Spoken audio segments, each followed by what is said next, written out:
any upcoming match against Houston, we're going to smoke them.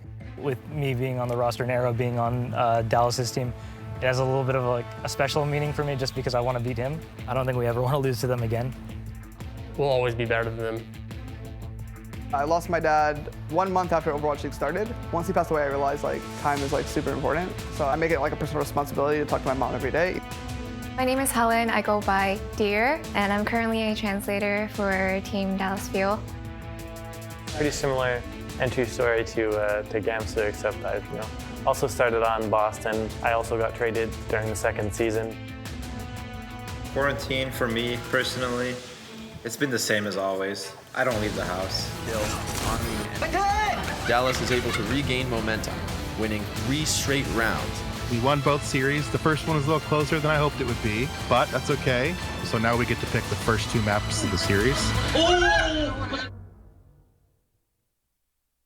Overwatch is definitely one of the biggest esports on the scene right now, competitive video gaming. Overwatch specifically, though, is where 2 teams of 6 players go head-to-head against one another.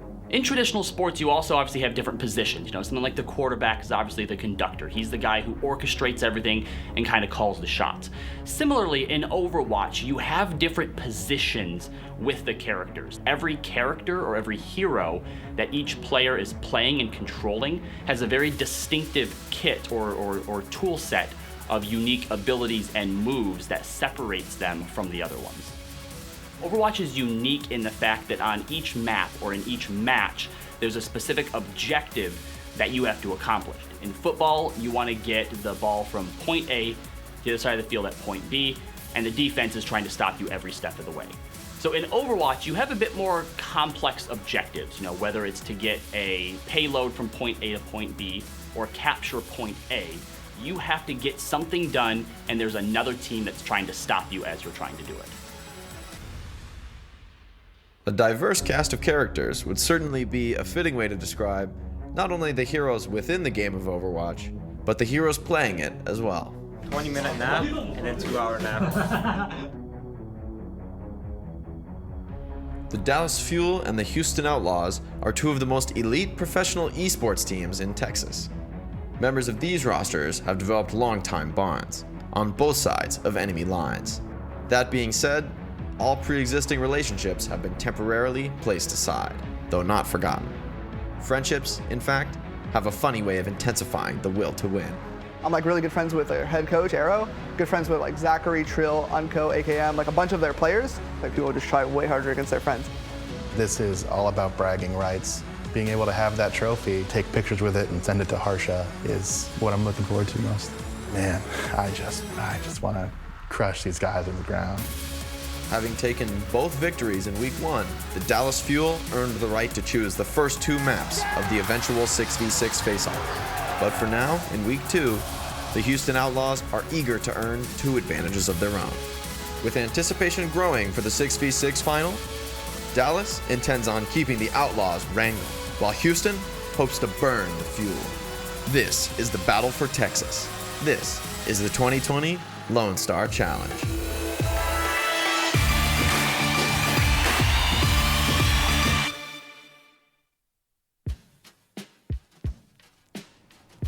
Yeah, just gotta, get my son for the day. So we live in uptown Dallas, and it's really, really nice and modern, and it's a really good area, and everything that we need is around us, stores, grocery stores, and stuff like that. So it's really nice being here, and the office is also really cool. It's like a 5-minute walk from our apartment building. It's really really high tech and cool, and everybody working together in like one office. It's really nice. I miss it a lot. Just being able to come in and get my snacks from the snack area and stuff like that. I miss that part, but overall, what can you really do with pandemic going around? I'm okay. I can handle it. Since the last time you guys were here, I kind of refurnished a lot. It was kind of empty, kind of a little sad, so we just got a bunch of new stuff to make the place look nice. For my typical day, I wake up, Cocoa Puffs every single morning. Doesn't matter what day it is, what's happening, Cocoa Puffs every morning. And then I usually, get up, I start playing, I play for a little bit, I take a break, maybe, watch something and then cook dinner. I also, play again for an extended period of time, maybe like 4 to 6 hours again, and then take a break, watch something, and Cocoa Puffs before bed, and then sleep. This is my Cocoa Puff collection, probably about 3 months in the making. I think there's about 3, 6, 9, 12, 15 boxes here, and a lot more to add. I eat these about 2 times a day sometimes. It's really good. Yeah, even though I just sit here and play video games all day, I do love a lot of sports. I watch a lot of baseball with my dad, basketball, hockey, and just MMA as well. It's just overall, I just really enjoy watching the top level athletes compete in whatever they're doing. It's just overall really, really cool. When there's a new player coming into a basically established roster, everybody's like, who is this guy? Can he perform and stuff like that? So there was a little bit of pressure to perform at the beginning and prove to everyone else around me that I'm good enough to be here and I'd be a good teammate. I believe that was the hardest part, but I think I was able to, ease their fears really quickly. Keep going, comes on. I am ready to show everybody who I am.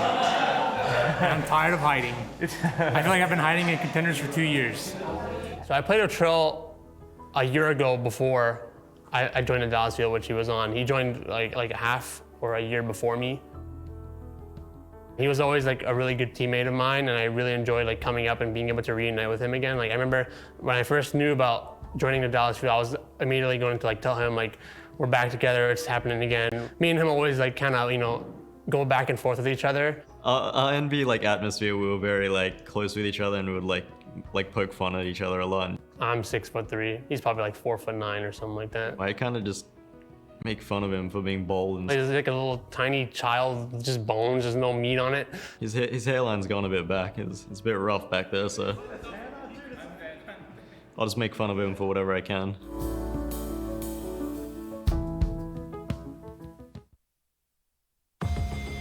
I'm from South Korea. I'm growing in Seoul. My mom, my father, and my brother in Seoul now. But it's okay. I have good teammate and good neighborhood. Yeah, Texas people so good.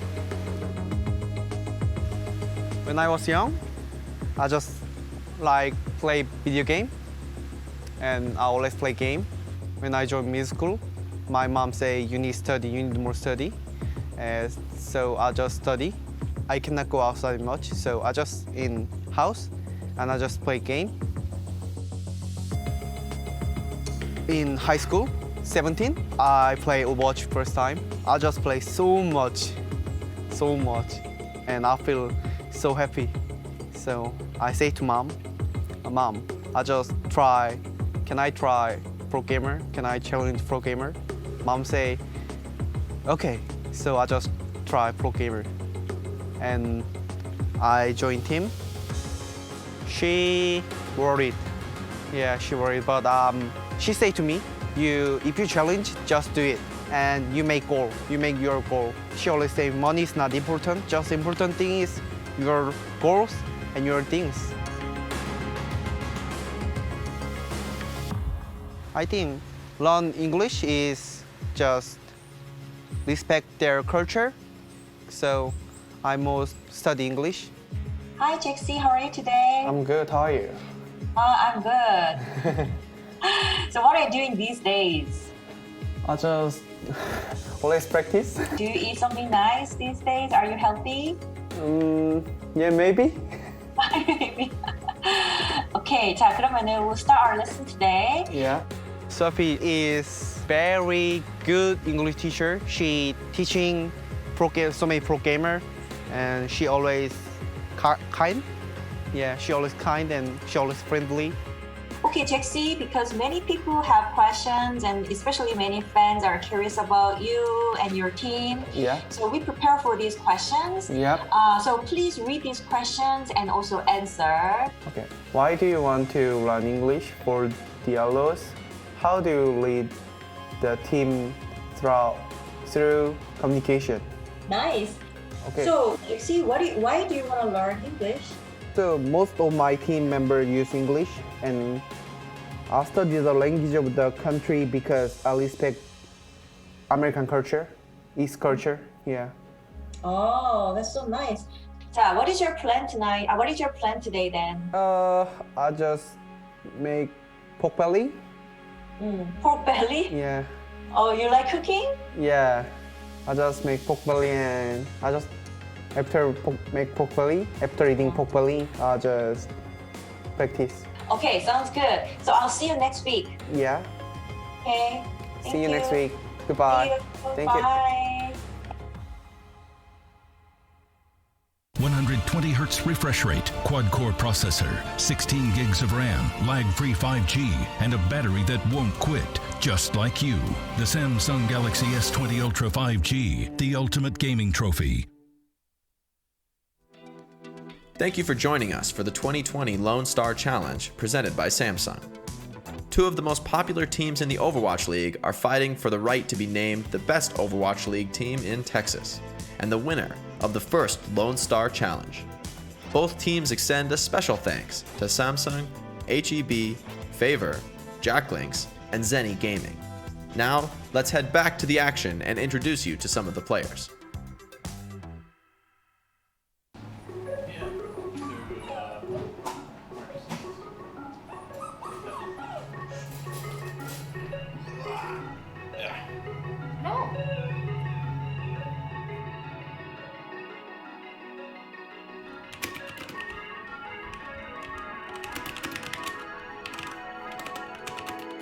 For day-to-day, for scrims, you know, our coaching staff are always recording the VODs and as they play, and you know, we have our own talks over Discord, or where we can, you know, take notes and make sure we're able to talk to the players throughout the day.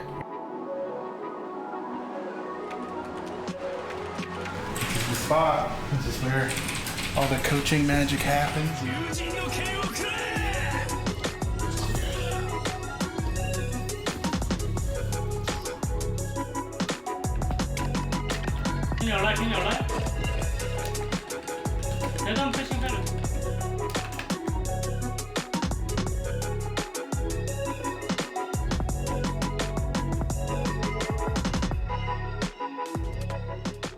With the Lone Star Showdown, it definitely kind of helps keep the rivalry alive and well, for sure, because we're still competing with them even though we already played them, you know, but we're going to be playing them again, and that matters a lot. Like, we still want to be on top, as well as on top of the league, right? We want to like really do well at the league side of things and compete there, but with the Showdown, it means a lot to us to win that rivalry. I think our guys have the right attitude and mindset to win it.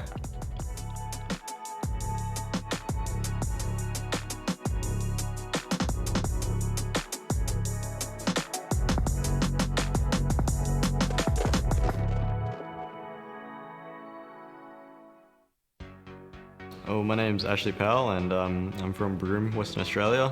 My in-game alias is Trill. I play main tank for the Dallas Fuel. On the other end, Trill, disruption with the Primal Rage, and as good as South Korea has been, they are going to get stopped a bit here. So I come from a small town in Western Australia called Broome, and it's pretty much a small beach town, kind of one of those towns where like everyone knows everyone sort of thing. Just like a town on the coast, with beautiful beach and stuff like that. I would go early to go to the skate park before school, and then I would go from the skate park to school, and then after like school would end, I would go straight back to the skate park, and then some days like I would like leave skate park early, I would just go home and play games. Like that's pretty much what my day was like. Activity is just cleaning up the apartment a bit and then making sure I have some clean clothes. With me trying to like get into gaming and like thinking about opportunities for it, it took a while because I sort of just played for fun really, and just like played competitively, but not to the point where I was like outwardly going to like searching for teams and stuff like that in Australia. I would just like play at the highest rank on a bunch of like multiple games. Early Overwatch, like a team asked me to come play with them, and I was just like, yeah, sure, why not, sort of thing. And then like I eventually jumped really fast from like the worst team in Australia to like the best team in Australia. When that happened, I was kind of like, oh, maybe I can try something with this. We played in like a bunch of like small tournaments. There wasn't a whole lot of prize pool. We kind of just did it for fun. We just played. There was one Australian tournament. The prize pool was like 10,000, which like was huge back then. And we ended up like destroying that tournament. We won. And then after that, we got talks from an org who actually like offered us to play in Taiwan for like 3 months in a tournament with like 100K prize pool. and we played in Taiwan, and that's kind of like how my pro career like started. I didn't really like plan for anything. I didn't really have like high expectations. I didn't really set the bar to be like, okay, it's gonna go from here to here. I'm gonna be making all this money. At the time, it was really my passion, and so like I just wanted to do what made me happy. So we kind of just like played in this Taiwan tournament a lot. We were placing like top 3 consistently. Eventually Blizzard like made like another tournament where it was sort of like placing teams to go play into China.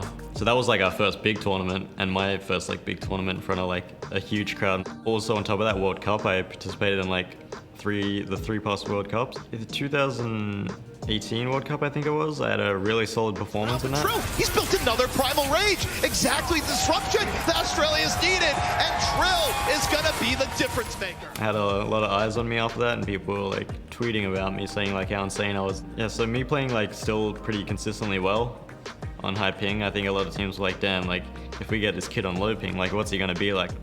Didn't think I was gonna make it after believing I would for so long, and then it kind of got to the point where it was like a lot of the openings were closing, right?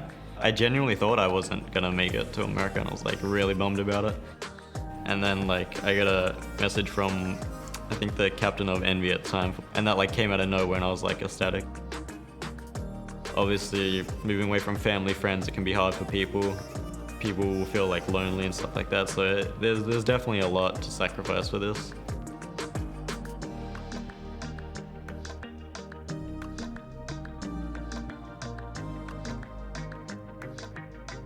Honestly, we are going to destroy them, and like who doesn't want to be the best Texan team, who doesn't want to win this like Lone Star event, who doesn't want this trophy, right? Like I think we're going to bring our all for this 6v6, and I think they're going to try just as hard, and I think honestly we're just going to utterly destroy them, if I'm going to be honest. We've done it in the past, it's going to happen again, and we're going to get that trophy, honestly. We were thinking just play Reaper Moira and go Glass.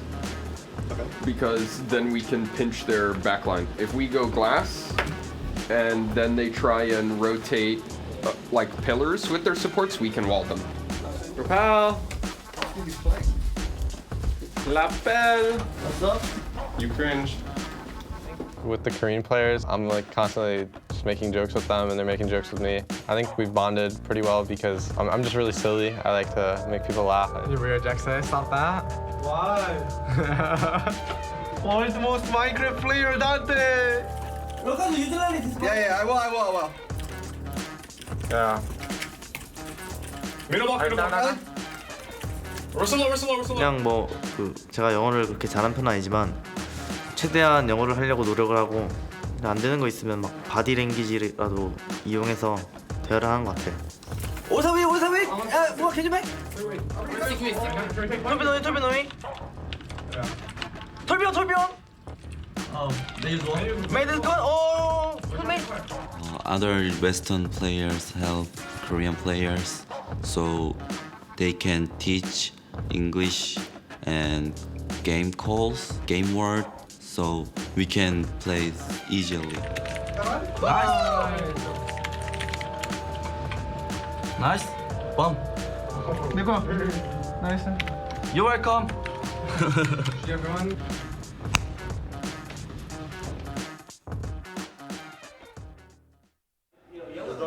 Okay, whenever you're ready. Yeah. Good? Yeah.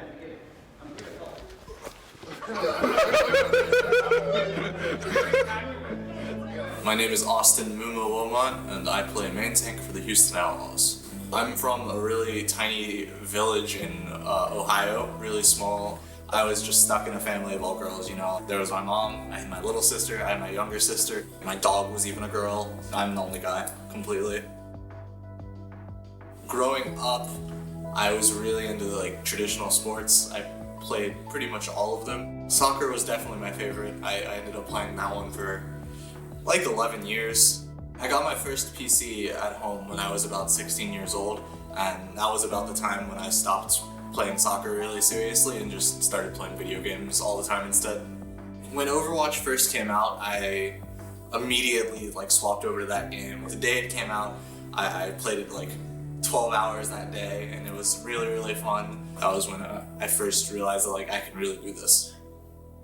I was playing for my first pro teams while I was still in high school. My mom let me do it and she was fine with it as long as I was able to still be playing video games like 10 hours a day while still having straight A's.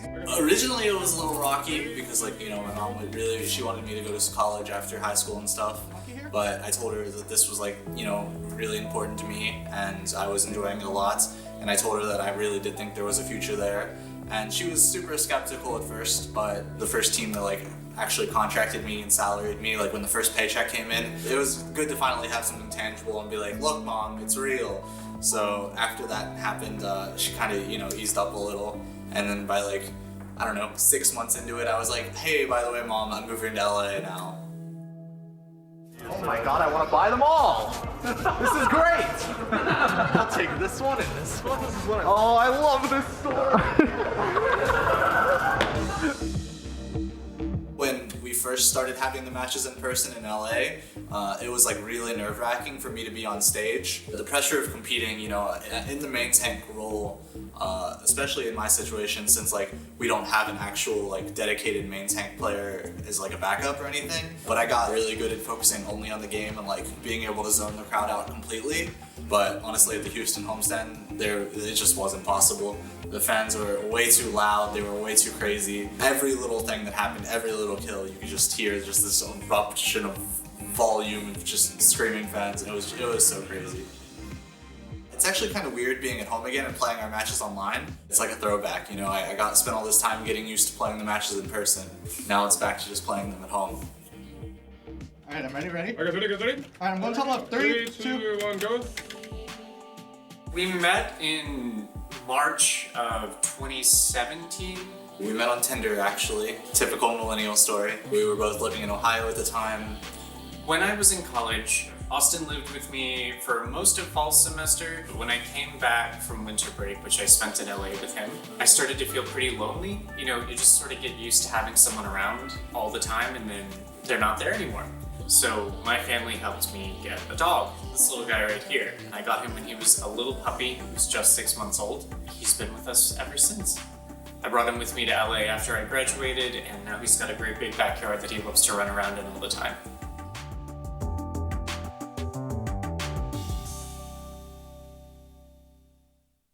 Team Envy and the Dallas Fuel are powered by Predator Gaming PCs. Get the power you need to level up your game at PredatorTrainingRoom.com. Predator, play like the pros. Being a Houston Outlaw requires Raucus to practice for 8 to 10 hours per day.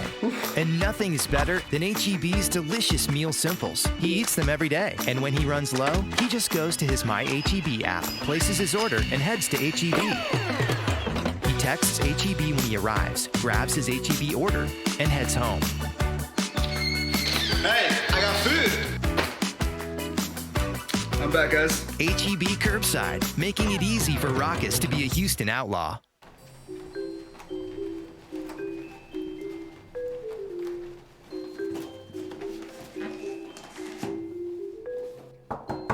Baby delivery. Closer, we need you. I'm here. We need video. You need to make sure your video's on, you noob. Yeah, I'm in OBS. It's our assistant coach Ticketty's birthday. We used Favor to be able to get us a cheesecake and some candles to be able to surprise him for his birthday here. OBS. Not OBS. Not OBS. Just Discord. He had it backwards. He was only recording. Okay. There we go. Yeah, okay, alright. So we've got all the players on a Discord call ready to surprise him, and it's little things like this that's really awesome for being able to keep us together. Okay, I'm ready. Alright. We are gonna get this cake ready to go and try to surprise him with it. Yeah, no. How you gonna? Oh no! Happy birthday to you. Happy birthday to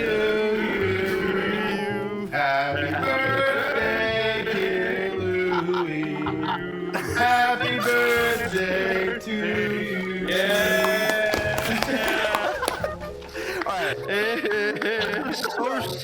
It's so laggy.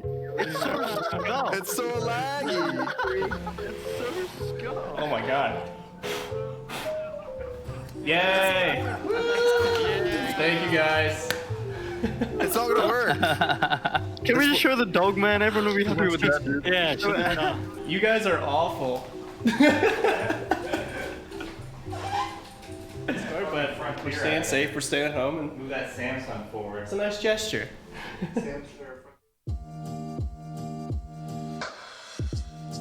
Dallas is honestly just a nice city that doesn't smell bad, has nice people, isn't constantly busy everywhere, is actually surprisingly walkable considering how spread out Texas as a whole is. So. Requiring tremendous chemistry between teammates, playing the tank position is well suited for these longtime friends who are able to social distance together. Oh, he got tied up real quick. We're out here on the Katy Trail, taking a little bit of walk, getting nudie out, getting some sun. We really haven't seen the sun in at least 6 or 7 days probably. You know, it's a rough quarantine, but sometimes you get to come out, enjoy the weather a little bit. It's not too bad. Playing online doesn't feel like I'm playing in front of fans. I don't feel any tense or nervous. You know, my cat and dogs are behind me and I just play. I'm gonna rush a bit. Still on the left? Nice shoot, Dad. I'm just gonna get you. We won against Houston last time. It was pretty easy. And I'm looking forward to playing them again.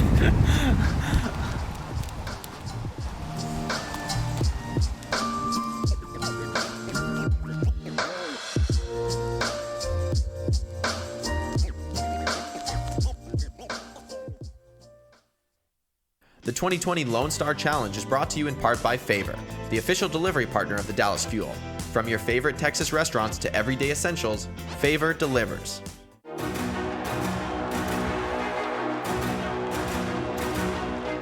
This is the shot. They've got one shot at this right now. What am I watching? Get out! Come on!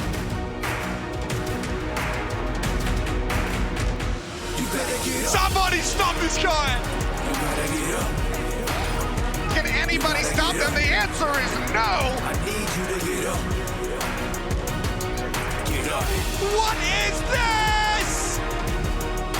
Oh my, what? I'm telling you, baby! Now we have a game!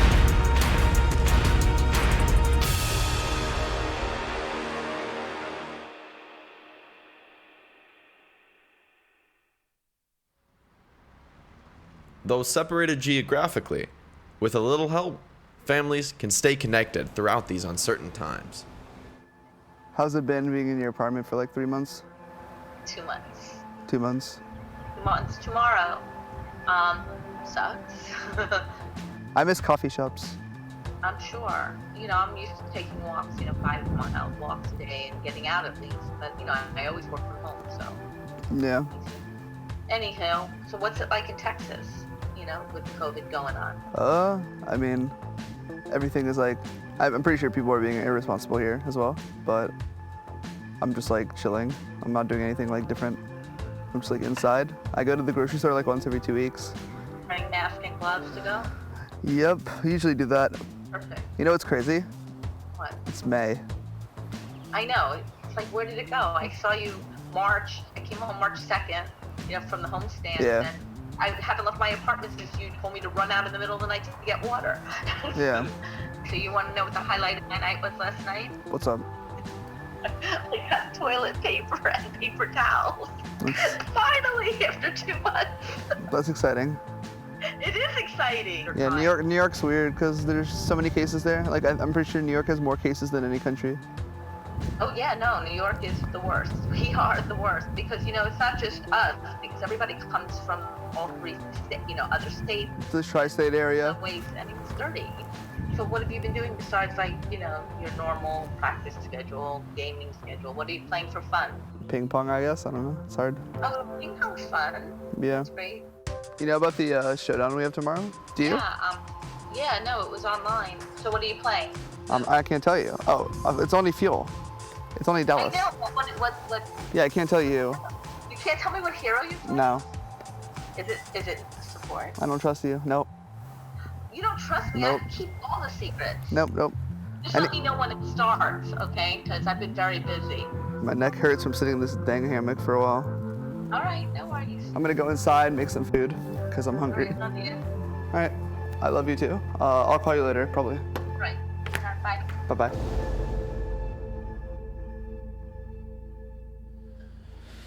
I know what he likes. He likes the cornbread and the green beans. He would like beets and like Brussels sprouts. Really? Not Brussels sprouts. Have you ever had were they soft or crunchy? They were terrible.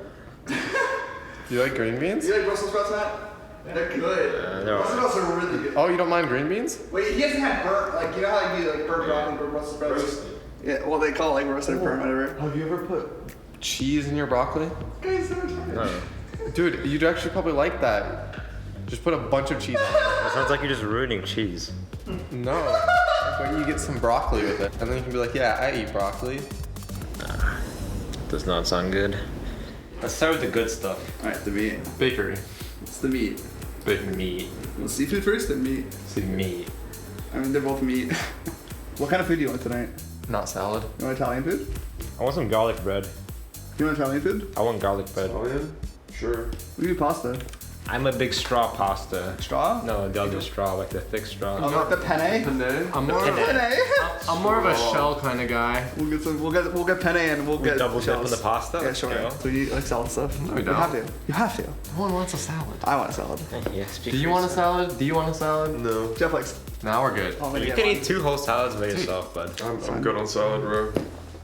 $200. HEB delivery. Wait, is it true that on your first 5 deliveries, you get delivery for free? Yeah. Since when did they have this? They've always had this. No, they haven't. We just never bought it. We just never used it.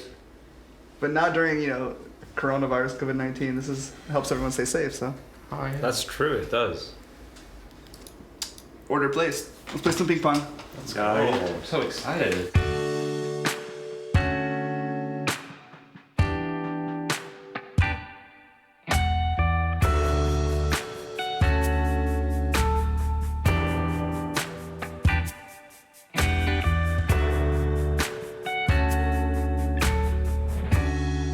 It's a nice, beautiful day out. We gotta move along again today. Why? It's long. It's okay. Nah, It's fine. It's unkept. We got a backyard. Never been out here before. Yeah, It's actually really peaceful.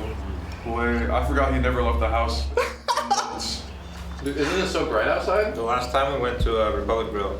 The last time I went outside. The last time we got a car. That was like 2 months ago. Look at his hair. Like, that's the last time we had a haircut. He hasn't cut his hair. Delicious. How long are you going to grow till? You ever gonna cut it? It'll grow until I stop being lazy. Isn't that crazy? I haven't got one since December. I haven't got one since like July. When's the last time we got one? I said July. When's the last time we got one? Right before the first homestead. Right before Philly. Was it February? Yeah, didn't you get it in New York? Or no, you got it in Houston, right? I don't know.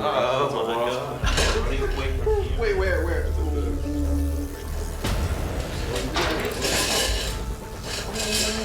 Don't do any sudden movements.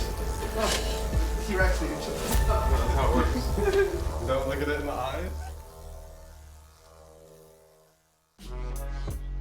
Shop online or through the HEB app to purchase your groceries today. Here, everything's better.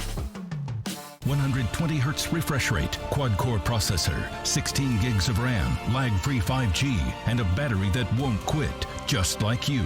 The Samsung Galaxy S20 Ultra 5G, the ultimate gaming trophy. This is what I live for, the detail in Overwatch. Imagine designing maps specifically for 3v3 or 1v1. Okay, with all these comps, we're gonna want to take control of this face, right? Want to hold the high ground, get there first. Yeah, I think high ground's really good here. So whatever comp we decide to play, let's take the high ground. The ball, echo, mercy dive is good here, right? We just dive them while they come to the top. Yes. Yeah, that's what we do. According to my calculations, if you roll out, use your string on the tower, and you hold it, and then release as you're crossing the next door, and you get a big slam, and then our said DPS divers can flank and hit the same time at their back line. Yeah, I like this strat. It's a good one right here. I like it. If we can't hold space on top with our bunker comp, we can just chill in one of these rooms and then go out when point unlocks, try and get a shield and get them when they fall down, right? Yeah. Yeah. Got it, coach. Awesome. Good review, guys. All right, guys, are we ready to beat Dallas? Let's go. Of course. Let's go. Woo! Yeah, so we are getting ready to jump into our second set of challenges. So it'll be another 1v1 set, another 3v3 set. And you know, the goal here is if we win these, we get map picks in our 6v6 grand final match. So we are getting ready to jump on in. I think we have a pretty good chance today again. You know, last time we went 2-0. We won both 1v1 and 3v3 challenges. So I'm expecting to do the same again here. You know, because I want to be able to have all 4 map picks. So that's the plan. And I think we're ready to go. What are we playing? All right, boys. Day 2.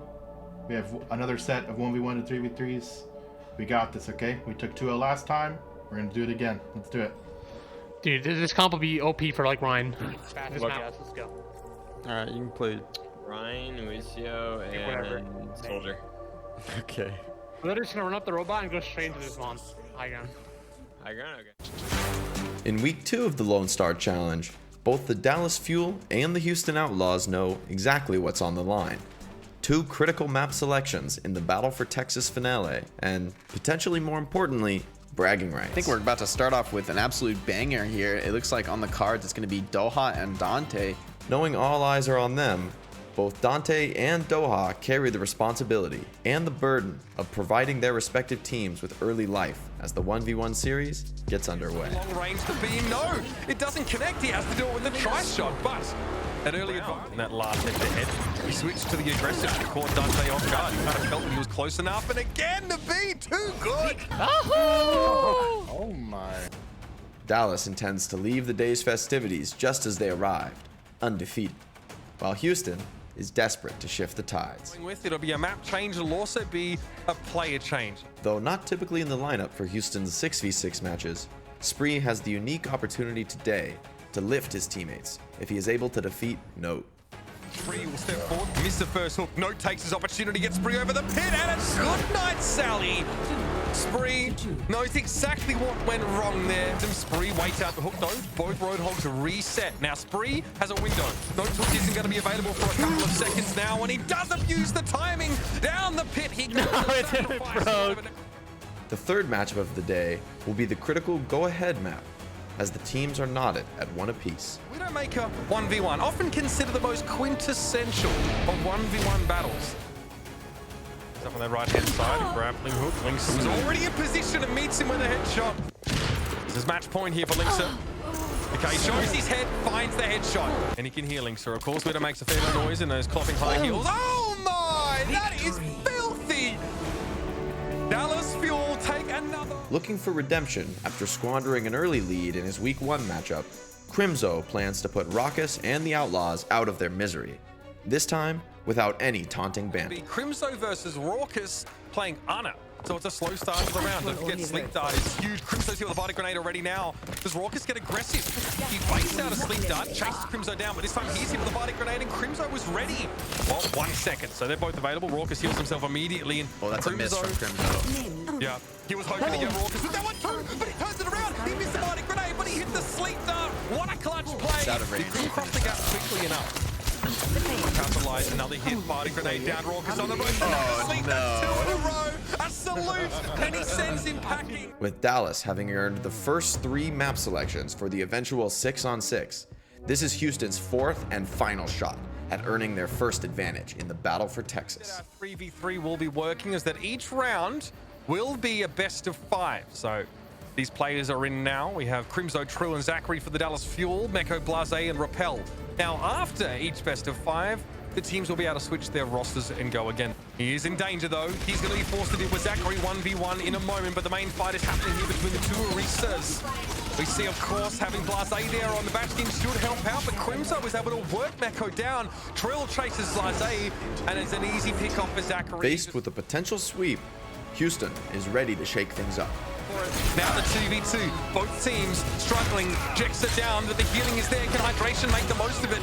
It looks like he can. Goes to his lows, uses adaptive shield to get a little bit of protection, and yeah, straight on in. And it's split. This time it's the Outlaws to come out with a 3-0, shutting the Fuel down. Though it would have been easy to do so after losing the first 3 series, the Outlaws want to prove to the Fuel that they are not a roster that will easily roll over and die. Turns out Death comes on 4 legs, and Hydration is looking to work notes down. Easy as you like. It's at full health, Jake. This could go either way. Hydration kind of baiting his team here, but he's got the HP lead to work with, and if he can just take down Zachary, big HP lead on Trill, he should have an advantage here in the 1v1. Oh, it's very close, actually. Both Hammers on almost the same HP. A lot of damage, under 100 for each, and Trill wins the long-range battle. The Dallas Fuel secure it. With the series tied at 2, this is the rubber match. Will Dallas complete the clean sweep of skills challenges? Or will Houston get the last laugh going into the 6v6 final? Hydration wants to wait for his next shield. There's no way he's going to peek with the other shield here. But Zachary can easily 2-tap him at this point. 30 HP. That's clever. Zachary, 24 health. Point is open, but neither player is ready to push it. Okay, one more shot would have done it. Zachary lets it go, and Hydration had 7 health. It doesn't get much closer than that. With a successful 3v3 campaign, the Outlaws finally earned their first series victory. In dropping this 4th series to Houston, the Dallas Fuel head into next week's battle with 3 advantages over the Outlaws' 1. The Houston Outlaws wish to thank their 2020 team sponsors for anteing up. Thank you HEB, GameStop, Samsung, Zaxby's, and Zenny Gaming. The Dallas Fuel wish to thank their 2020 team sponsors, Jack in the Box, Favor, Corsair, Frontier Communications, Greyhound, Predator, and Jackal's. Being a Houston Outlaw requires Raucus to practice for 8 to 10 hours per day. And nothing is better than HEB's delicious meal simples. He eats them every day, and when he runs low, he just goes to his My HEB app, places his order, and heads to HEB. He texts HEB when he arrives, grabs his HEB order, and heads home. Hey, I got food. I'm back, guys. HEB Curbside, making it easy for Raucus to be a Houston Outlaw. So today we finished our second set of 1v1s and 3v3s. Dallas actually came out on top in the 1v1s. So that was a little bit disappointing. I think part of that's on me because our players were kind of tired, not in great condition. So I think we weren't able to kind of put our best foot forward. Dallas kind of took those pretty decisively, and Spree was our only victory in that. But in the 3v3s, we kind of caught our second wind. Some of our players were really motivated to kind of prove that we should be like beating Dallas in these challenges. So that was really cool to see. I'm glad my players were motivated, and we saw, you know, Hydration, Dante, and Jexy pulling out a lot of like very innovative strategies, I think, in the 3v3s. And then to close out the series, we played Blase, Raucus, and Hydration together. They're all roommates, so they have a lot of good synergy, and they really wanted to play with each other. They were really motivated, and they took that that match really decisively. So coming into the match, it'll be really motivating to be able to win on Dallas's map picks and make them feel even worse about the loss. So I'm really excited for that personally. We'll definitely feel a lot better being able to put our best foot forward in the 66. So Dallas, we're coming for you.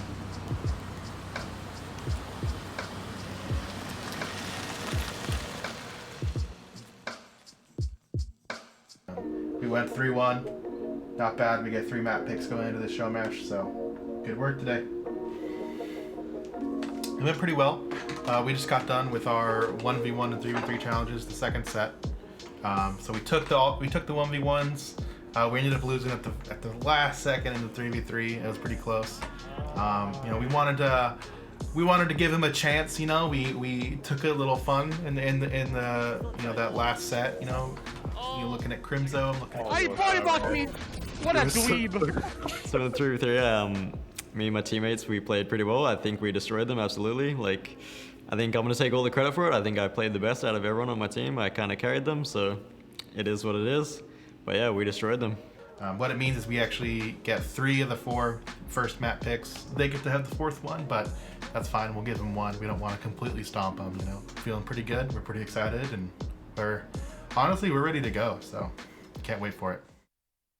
The Outlaws managed to come out on top, but when you mix it all into the greater scheme of things, being sort of hectic and crazy and unpredictable, there are some strengths there, but if you're not careful, you can also lose your team. And when it comes to the 6v6, that gives Dallas Fuel the opportunity to capitalize on some big mistakes. So the Houston Outlaws have to make sure that they can rein it in a little bit and keep control over their compositions. With 4 series in the books, only one battle remains in this inaugural event between the Dallas Fuel and the Houston Outlaws. Having been defeated by the Fuel in 3 of the 4 contests, the Outlaws are certainly fortunate that the upcoming 6-on-6 grand final will be for all the marbles. Some blood has been shed, but these two teams are now going to take their beef out to the battlefield when it comes to the Battle of Texas next week, Jake. That is going to be another exciting one, and we have no idea what to expect, seeing both of these teams play each other so close only so recently. Both teams desperately want the spoils that will accompany a victory next week. A trophy, a title, and potentially above all else, bragging rights. Yet only one squad will prevail victorious. Will Dallas be able to capitalize on the 3 advantages they earned thus far? Or will Houston benefit from the momentum they generated with their recent victory? Which Overwatch team truly rules Texas? Next week, the score will be settled. A champion will be crowned in the finale of the 2020 Lone Star Challenge. Thank you for tuning in to the 2020 Lone Star Challenge presented by Samsung. If you want to keep up with the action, make sure you head to your favorite team's YouTube channel, youtube.com/outlaws or youtube.com/Dallas Fuel on Monday, May 11th at 12 p.m. Central, where the 2 teams will be competing in a second set of challenges before they head into the May 18th Grand Final. But the action doesn't stop there. We'll be back on this station next Saturday to follow the players on their quest. Both teams would like to extend a big shout out to those that helped make this show possible, from Samsung, HEB, Favor, Jacklinks, and Zenny Gaming, to our teams and production partners at Banner TV, Heat Index, Esports Engine, and Snip Studios. 120 Hz refresh rate, quad-core processor, 16 gigs of RAM, lag-free 5G, and a battery that won't quit, just like you. The Samsung Galaxy S20 Ultra 5G, the ultimate gaming trophy.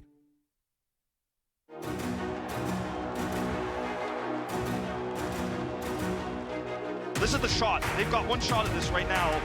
What am I watching? Get out! Come on!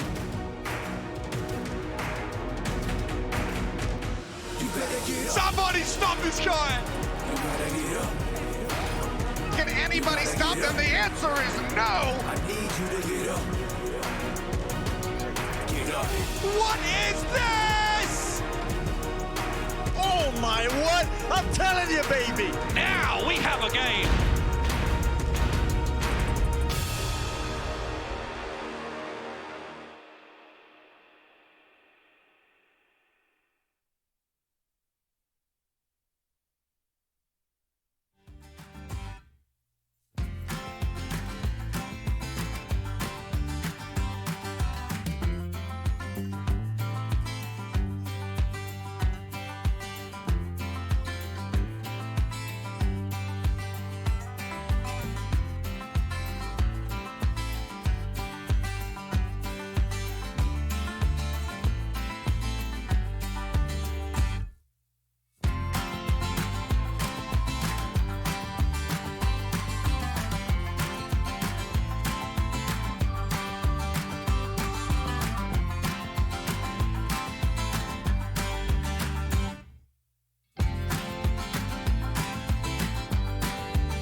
Over the last 2 weeks, we have put the Houston Outlaws and the Dallas Fuel through their paces over a variety of challenges, and now in week 3 here at the Lone Star Showdown, it is time to decide which of those will be crowned the King of Texas. I am Mitch Leslie, joined by Jake Lyon, of course, Houston Outlaws alumni. And Jake, it's great now to have a chance to put these two teams through their paces in a best of 5.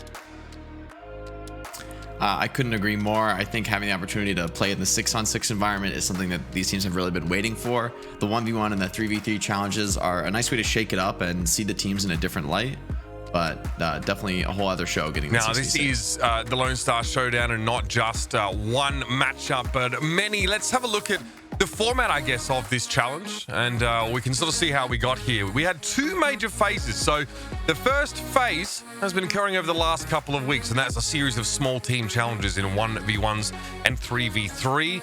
That was deciding our map picks when it comes to phase 2. This is the Battle for Texas, a standard 6v6 best of 5 under competitive rules. And Jake, one of our teams did a lot better in our small team challenges to choose maps.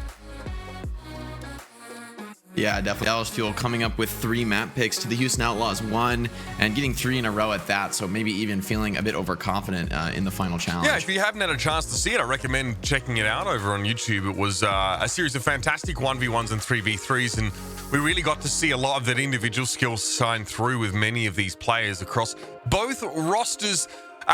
It was the Outlaws that struggled really, though, to chalk any wins up until it came to what I believe was our final 3v3. So they will have a map pick, the Houston Outlaws. It'll be map 4 that they get to choose. The first 3 maps will all go to the Dallas Fuel, and there's a risk, I guess, there for the Outlaws in Jake that they may even lose the series by the time they get a chance to choose a map. Well, it is actually a BO7, I believe. So we're gonna get to that 4th pick. But you're right that if the Dallas are up 3-0, then it's a pretty rough spot to be going into map 4. Right. But then again, it is just map picks. It's possible that Houston can still win it, even on an unfavorable map pick. Dallas's comfort zone. It's still doable for Houston, especially with, I would say, the momentum for these teams. Right, like you've got the Outlaws, against very different opponents, but the Outlaws dominated their last series against the Titans, whereas the Fuel looked kind of lost playing the Paris Eternal. I mean, strength of opponent there, you can't be overstated, is very, very different, right? Paris looked resurgent, and Vancouver Titans, obviously their new roster, have struggled to find footing. So, you got to take that with a grain of salt, but I would say just from a pure emotional perspective, the momentum that these players are feeling, I'd rather be the Outlaws than the Dallas Fuel. Yeah, it definitely seemed like Dallas last time we saw them in the league struggled a little bit with our current hero pool. So the actual heroes that were available for selection may not have gelled well with them, or the strategies that came with those. So there'll be a chance here at least to release those shackles and have all of our heroes available for selection. That means that heroes like Moira, May, and Orisa will be available, as well as Tracer, again, something that we've definitely seen benefit the Dallas Fuel in the past, especially with a player like Decay on their roster. So yeah, you're dead right. If it is in fact a best of 7, then everyone's got to get a map pick before we have a final winner selected. But either way, this will be, I guess, a great way to cap off our series of exercises in which we've assessed which of these teams ought to be the Kings of Texas. Yeah, and if anything, Dallas are the ones who staked that claim more successfully so far. So it's up to the Outlaws to really turn things around here. I think that's always been a bit of an underdog team, but now that's true not only from a emotional perspective, but also a realist perspective, where they are behind in map picks. Dallas, they are going to put their best 3 maps forward here, and if they can get off to a strong lead in the series, it's tough to come back from that, even as a team that might consider themselves underdogs. All right, well, here it is. The Houston Outlaws features Blase, Boink, Dante, Hydration, Jexa, Linksa, Meko, Muma, Rappel, Raucus, and Spree. And again, we'll only have 6 of those players in at any one time, though you could expect substitutions in between maps. Right now, it appears that Rappel, Jexa, Hydration, Dante, Linksa, and Meko will be in the starting lineup, and that's exciting. We've seen Hydration actually gravitate more towards the tank role. Jake, we saw him play Winston most recently for the Outlaws. Yeah, I mean, when I saw him come in, frankly, what I was calling on that cast was that, Hydration, he's probably there to play mostly maybe Sigma, Hammond, these sort of tank heroes that are a little bit closer to the natural pacing of a DPS role. But Hydration completely proved me wrong, having a strong performance not only on Winston, but also a little bit of Reinhardt showing in there. So team really responding well to that, playing very effectively around them. But they've yet to go up against an opponent as tough as the Dallas Fuel. Let's have a look now a little bit closer at this Dallas Fuel lineup. We have players from multiple eras across Overwatch esports. AKM, Closer, Crimzo, Decay, Doha, Gamsu, Harry Hook, Note, Trill, Unco, and Zachary to round them out. Today, at least in map number 1, they'll be featuring Doha and Decay on DPS, Gamsu and Note on tank, and Crimzo and Closer as their supports. So a fairly optimized sort of lineup here for the Fuel in terms of what they've been putting forward in towards the Overwatch League. So it's a clear indicator that, they're serious about turning up with their very best look here. Yeah, definitely. I mean, these are the exact rosters that we've seen them pull out for Overwatch League matches. So, it makes sense, right? They both want to be crowned the Kings of Texas, both want to be running their home state. And I think this showdown is a great opportunity to highlight that, outside of the larger context like the Overwatch League. This is where these two teams can really go head-to-head in a true and long-term sense. And last time these two teams did go head-to-head, it wasn't that long ago in the Overwatch League. I think you alluded to that earlier on in the show. And that was a best-of-5 series, whereas this is a best-of-7, as I've now realized. So that one was very close. It went all the way. We will have to see whether the choice of map pick really affects these teams too much, but I do want to set expectations for viewers that for these two teams, having one team having to seed multiple map picks early in the series is unlikely to have a huge impact over the result here, as both of these teams will have practiced on all of these maps. The amount of hours that both Houston and Dallas would have put into scrims and practice is immense. So anyone coming in sort of thinking that Dallas Fuel have this incredible inherent advantage may be surprised to find that the Outlaws are very well versed on many of these maps, including Ilios, which will be our first.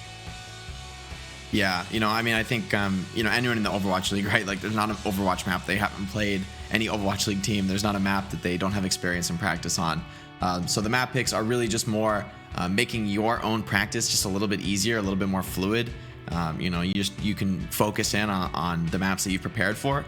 But the flip side of that is that if we get very late in the series and Houston are still alive, still competing, that means Dallas, if they had overly focused their practice, thinking their map picks would really put them in control, by the time we get to the end of the series, that won't be the case anymore. So I think if the Outlaws can just outlast, right, even just taking maybe one of Dallas's map picks, they're putting themselves in a great position to succeed going late into the series. Now, if you are in Dallas or Houston and you're able to check this stuff out on TV, make sure you tune in to WFAA 8 in Dallas and KHOU 11 in Houston at noon on Saturday for the final episode of the docuseries on the Lone Star Challenge, which is, of course, a series that has been running alongside these matches, and it's been a fantastic way for viewers to get a little bit of background information and also get a feel for how the teams are going as they go through this challenge. So you see, if you spot your locale there, tune in. It's noon on Saturday. We're going to be heading into game, Jake, in just a moment. Yeah, and the player I have my eyes on most closely for this match, I would say, is Hydration. Obviously Houston's last match was incredibly dominant with Hydration on the main tank role, but they were playing against a weaker team, Vancouver Titans, who with their new roster have struggled to find success against anybody. So Hydration, I think that was not really too tough of a test for him. So now going up against a much stronger team in the Dallas Fuel, this is where the really pressure will be on for him, especially if he goes up against Gamsu in some of those Ryan 1v1s. That's a place where their practice and experience on main tank should make a huge difference. Hydration has been a very adaptable player in the past, though, so we'll see if that continues and his team can enable him to succeed in that sense. Yeah, it's interesting. Ordinarily, of course, in the past, Muma was fielded in that main tank position, and Hydration has much more history as a DPS player. He'll be going up against, you put it correctly, an absolute veteran in Gamsu, who's played multiple esports titles at the top level across multiple regions. But here we go, we're into Ilios. In the red, it is going to be the Houston Outlaws. In the blue, the Dallas Fuel, and it would be a Reinhardt Sigma with a Torbjorn here for Houston, Jake. Yeah, I like the comp a lot for Houston. They've got a lot of anti-dive tools. Lynx are on this Widow, though. He's going to have to find some picks, and so far the Fuel have eluded him. Ooh, very close to a headshot there, but not able to find it. And now the flanks are really applying a lot of pressure from the Dallas Fuel. Tanks dropping very low, and this has got to be the mid fight going the way of the Fuel Outlaws, getting cornered and dove. Yeah, at least, I mean, we were on board with him at the start of the fight, but a lot of the action was happening at the point. Hydration very aggressively pushes forward on this Reinhardt. So far forward, in fact, that Crimzo was able to get a sleep dart on him and actually enable the rest of the team to collapse around him and punish. So a bit of a composition switch here now, Jake. Dante switching to the Tracer. Yeah, I think this comp is actually going to make it a lot easier for the Outlaws to survive the dive. First off, you have Meko on the Diva, who's going to be able to eat a lot of that damage from Decay and Doha. But at the same time, Repel and Jexa is switching to much more survivable supports against this backline dive. So the Fuel's composition may be unexpected for the Outlaws and gets them the mid-fight win. Decay and Doha now keeping themselves scarce. A little bit hard to get close to the composition of the Outlaws, but now as the Outlaws move inside this small room, there could be trouble. Hydration tries to get a charge on Gamsu, but it goes wide, and Gamsu receives the nano boost. Meanwhile, Doha beaming down the rest of the Outlaws, and that focusing beam really helping him claim those large health targets. And it's already 51% to 0.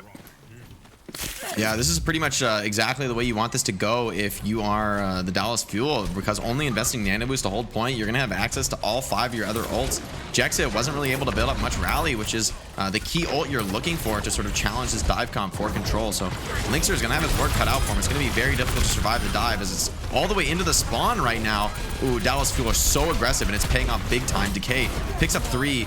But it's kind of punished here. Is this over-aggressive from the Fuel? It may have been, but Doha gets a duplicate on Meko. Jake and is able to use the Deadeye, not only preventing the Outlaws from properly getting to retaliate in that fight, but giving the rest of his team time to get back to the point after losing a few players. Now Gamsu and Closer are on their way back. Dallas will be at full strength. What will be the last fight? Yeah, what I will say, though, is that the strongest point for this dive comp is holding the spawn of the attackers. So Outlaws have kind of skipped past the toughest test. Beat does come in, though. Fuel trying to make this dive work. Find a grenade thrown out there. Hydration looks for a shatter. Catches Gamsu. Charge is good, but Gamsu still gets a primal rage. And the Outlaws never got to touch the point. Too focused, I guess, on trying to deal with the threat in front of him with the Fuel. And that Tracer from Decay is causing them a lot of problems.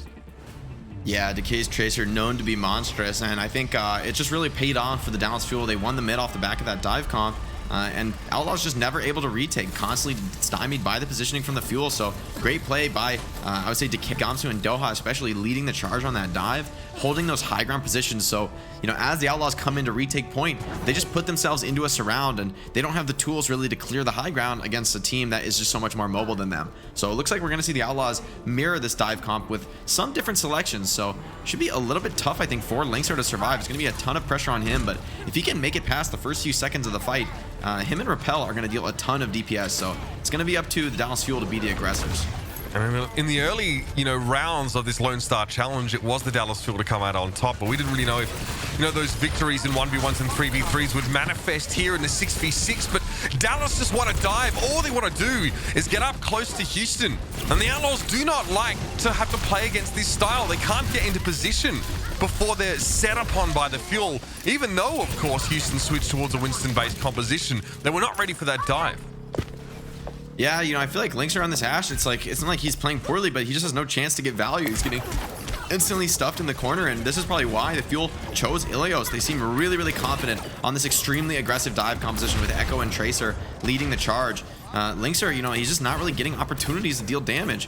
Constantly flanked. This time he scouts Decay, though. That's a huge catch, because if Decay is able to set up on the flank like that without using any blinks, it's going to be easy pickings for him to clean up the backline. Decay now has to return a little bit closer to the rest of his team, but will spend much of his time looking for flanking opportunities here, providing it's not at the cost of his own safety. Hydration dives in here, quite aggressive, and there's Dante on the flank who's able to work Crimzo down really fast, but it's a trade. Hydration falls, Decay's pulse bomb gets shut down by the defense matrix, and the Outlaws move to the point here. They set up around Jexa, and the Fuel, lacking a player, still aren't lacking confidence. They approach the point now, and it is going to be Gamsu dropping in first. He's stunned immediately, and Noble will also be taken down. So by the time Dallas actually converge on the point here, they're not coordinated. Yeah, I think what's proving to be crucial is that early pickoff onto Crimzo. He's just now getting back into the fight, and it's just too little too late. You know, losing that Ana in a dive comp, it can't be overstated how impactful that is, because usually the point of the dive comp is to create a ton of space for Ana to just do work, put out a massive amount of heals, and sort of make up for the rest of what her team lacks in terms of damage and control. She gets a ton of value in this comp. But when she goes down first like that, even though Hydration pays his life, I think it's well worth it. Hydration has Primal Rage at the ready. He'll be staying on that high ground above the lighthouse, and he'll drop down by the time the fuel challenged it. Unsurprisingly, Decay's already made his way towards the point, starting to contest, but Hydration heads for the back line. Dante gets rid of Crimzo. The sticky bombs find their mark, and with Ana out of the picture now, the lion's share of the healing is missing for Dallas. And the Outlaws can continue now to snowball this fight further in their favor. Self-destruct is thrown in towards that low room, but Dante is charged up. He's looking for targets. Focusing beam doesn't quite find what he was looking for, but Linksa helped him out. Note is removed, and now the Outlaws look to equalize here on capture percentage. They're at 49. Yeah, and that's great use of the nano there. Once again, holding point with just the nano boost is a major swing. Doha commit the copy as well, so that's just a... Oh, I mean, I guess Ellis do commit rally, actually, so that fight is less good than I initially thought. But Doha dies in the backline, and that's a crucial pickoff. Hydration's going to be able to hold point very easily here, I think. Does have Primal Rage if he gets dropped low, so it's going to be tough. Beat does come in, and Meko moved off the map. I know, that's so significant here. Huge amount of health that's gone over the edge now, and the sound barrier does at least help most of the fuel to get in position on the point. Crimzo is hit by the dynamite though, and Linksa was able to find a kill on a target he didn't even see. Note and Gamsu now fighting on the point. Primal Rage for Gamsu allowed him to find one kill, but Dante will be able to return to the point. 3 players up for Dallas, but they force so many of the Outlaws away. They retain control for now. It's 65 to 79. Linksa coming up on that Bob. That could be crucial to get that point contest going, as no tank ults for the side of Houston. Only the nano boost and Bob coming online soon, but the Outlaws are going to need to finish those all off very quick, because Houston or Dallas, if they win one more fight, this is all over. 79 and counting. Plenty of ultimates for the Dallas Fuel. They got that nano boost for Gamsu. That's going to make him far more scary as he dives into the backline. Great body grenade though by Repel. No healing available for Note or Gamsu, and it has to be a defensive self-destruct just to give Gamsu and Note a little bit of space. But in all the chaos, Doha was able to make his way into the backline, and now he'll be a problem later in the fight. Once more, Gamsu dives on in to the high ground, and Doha now can just swoop back onto the point and do some clean up. It's just the Winston left. The Outlaws managed to get themselves in a commanding position early, but it's not enough, and Ilios goes for the Dallas Fuel. Yeah, Dallas showing why they chose that map, just forcing that all-in dive comp very quickly from the start. And, you know, Linksa on his core hit scan role, that's what he's used to playing. That's where he's the strongest. But it just wasn't enough. I feel like it was less of him playing poorly and more just the composition countering him. He just never had the space to really put out damage the way an Ashe wants to play. And, you know, in that last fight with Crimzo's sleep dart, it was kind of just the beginning of the end there. No chance to recover. It looks like the Outlaws a little bit slow on the uptake when it came to this Winston Tracer Echo composition sort of being stronger, Jake. They tried to come out of the gates with a Reinhardt on Ruins, and I mean, ostensibly, you know, a composition that should kind of be strong at brawling the point, but they spent so much time in their own spawn. They never got to leverage the value of having, you know, that more durable threat of Reinhardt in the mix. Yeah, I would agree. I think, if anything, was pretty significant there that the support comp for the Outlaws was that Lucio Batiste, which is a very greedy comp. It's pretty much optimized for the mirror, so expecting Fuel to also bring out a Reinhardt, then you'd have the speed boost and you'd have a lot of shield pressure from Batiste. But playing against a dive comp, the Lucio and the Bap are very difficult to keep alive, so you saw them quickly switch over to the Ana Brig, but at that point they already lost their best opportunity, which was to win the mid fight, take control of the map. You know, on control, that ends up being critically important, and you know, for the Dallas Fuel, 2 mid wins, 2 round wins, and that's a quick Ilios. And of course, while we have an opportunity, before we head to a break, I do want to give a big shout out to Samsung. Thank you, Samsung, for helping us actually make this Lone Star Challenge possible as our title sponsor. And yeah, fantastic to have your support and a great chance here to showcase some of the best talent coming out of Texas. Texas is blessed to have 2 Overwatch League teams, and so we're blessed to get to put them through the paces in an exhibition style like this. And today we are still looking to see who we will crown as the Kings of Texas. So far, the Dallas Fuel managed to get themselves the first map in this series. Map 2 will be right around the corner, of course. It'll be Kings Row, and a chance here for the Outlaws to take a breath and see if they can bring their full force back. But we'll see you after a short break for map number 2.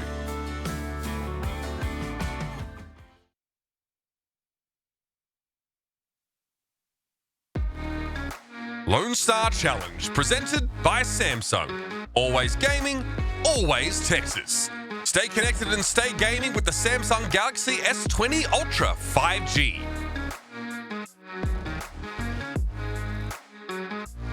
Shop online or through the HEB app to purchase your groceries today. Here, everything's better. If you're a Dallas Fuel or Houston Outlaws fan and wish to support your team, there's still time to order this season's jersey or merchandise. Be sure to check out the Staples store over at the Overwatch League website and represent the Fuel or the Outlaws. Being a Houston Outlaw requires Raucus to practice for 8 to 10 hours per day. And nothing is better than HEB's delicious meal simples. He eats them every day, and when he runs low, he just goes to his My HEB app, places his order, and heads to HEB. He texts HEB when he arrives, grabs his HEB order, and heads home. Hey, I got food. I'm back, guys. HEB Curbside, making it easy for Raucus to be a Houston Outlaw.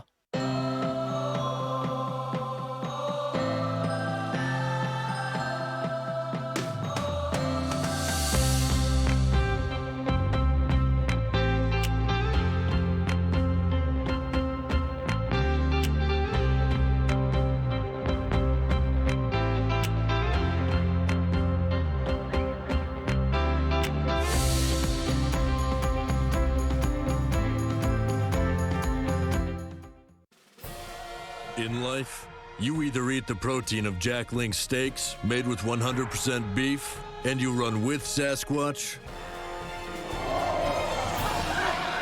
or you run from Sasquatch. 120 hertz refresh rate, quad-core processor, 16 gigs of RAM, lag-free 5G, and a battery that won't quit, just like you. The Samsung Galaxy S20 Ultra 5G, the ultimate gaming trophy.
And welcome back, ladies and gentlemen, to the Lone Star Challenge presented by Samsung.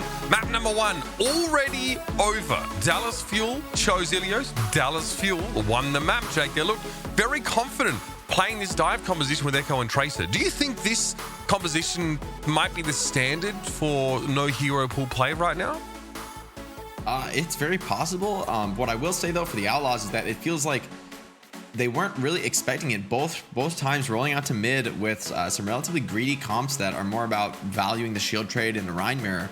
but both times just completely crushed by dive, and then switching over to some better answers. It's just not enough though. I feel that if they came to mid with like that Brig, Ana, you know, those heavy anti-dive heroes, maybe a McCree or even a Sombra for Linkser, that could have worked out a bit better for them. Maybe even a Mei, something like that. But instead they went for these greedy comps and got punished both times. So I think that was, if anything, just not expecting what the Dallas Fuel were bringing to bear. So, you know, part of it is going back to no hero pools, just as with hero pools, right? It's like no one's practiced without hero pools. So there's still that X factor of even when you don't ban anything, teams don't exactly know, you know, what's the best because they haven't had weeks and weeks and weeks of practice with the same setup. All right, well, we'll see if the Outlaws manage to come up with something a little bit closer to home for them here, or at least a composition that may suit them a little bit better. Doha and Decay just reacquainting themselves with the map, because Kings Row has only recently returned to the map pool in the Overwatch League. But we're out of the gates. It will be the Houston Outlaws, of course, in the green, coming straight on out here. And they're going to have a Hanzo with the Echo combination. They do have the Lucio Batiste combo here, Jake. I would fully expect to see some swaps coming in, like perhaps bringing an Orisa out, maybe as Zenyatta. Oh, it's actually going to be an opposite switch. They're going to go into like a heavy dive strategy here on Kings Row, likely to try to punish the Orisa Sigma rather than match it. So we'll see. Hydration, he's got his work cut out for him, but opportunity for big cleave with the stack up that's going to be here from the Dallas Fuel defensive side. Hydration hoping just to catch as many targets as he can. When he jumps on in, just like about now, but he's hit with an accretion, immediately forced on back, and Meko is just scurrying to try and keep him protected with that defense matrix.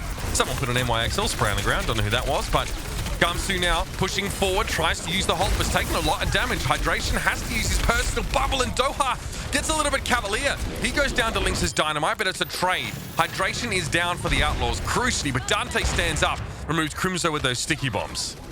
Dante is punishing them so hard right now. He's out and just doing so much damage with the pocket from Jexa. I think Dallas Fuel thought they could punish the tanks, but instead they're the ones paying with their lives. Dante, though, maybe be overextending right now. Yes, he is. Gets caught by the bash from Closer, so good awareness by the Brigida, keeping this alive, but spawn advantage for the attack. It's going to be difficult to recontest this.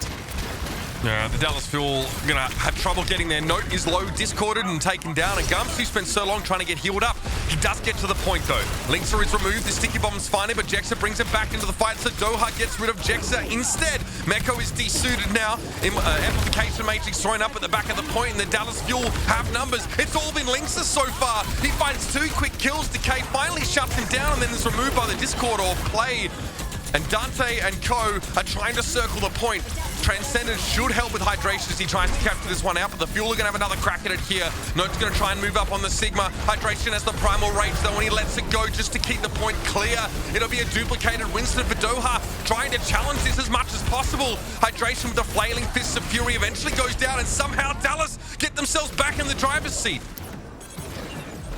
Dallas doing great work there. Note had to give his life just to make that contest come in, and Hydration tried to go all in, tried to just push the enemies off point because they were at 98% control. So if Dallas had slipped for even a moment there, they would have given up first point. But now setting up in position for a full hold, Outlaws committed everything to that, and it did not work out at all. Gamsu's supercharger, it's going to be so difficult to answer this with no ultimates to counter. If they lose a pick here, we're looking at a very dangerous final fight scenario for Houston. Ult thrown out.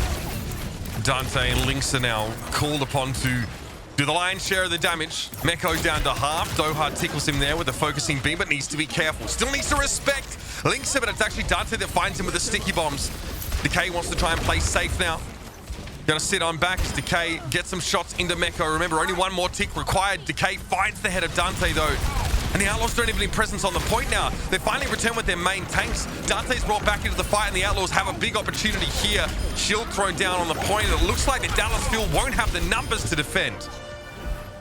There's a really beautiful bubble there by Hydration on the Winston. Isolates Note, so even though Closer and Crimzo are still alive, they can't give any heals to their Sigma, who's supposed to be contesting points. So that's a nice isolation by Hydration's Winston, and now he's charging in for more. These staggers going to be pretty painful. That's exactly what the Outlaws need in order to get themselves back into the fight. Gamsu in the corner, but he's all alone here. I can't imagine him lasting too long against the heavy pressure. Yeah, Dante's focusing being easy cleanup, so Fuel, they might be in a 1-fight position already on second point.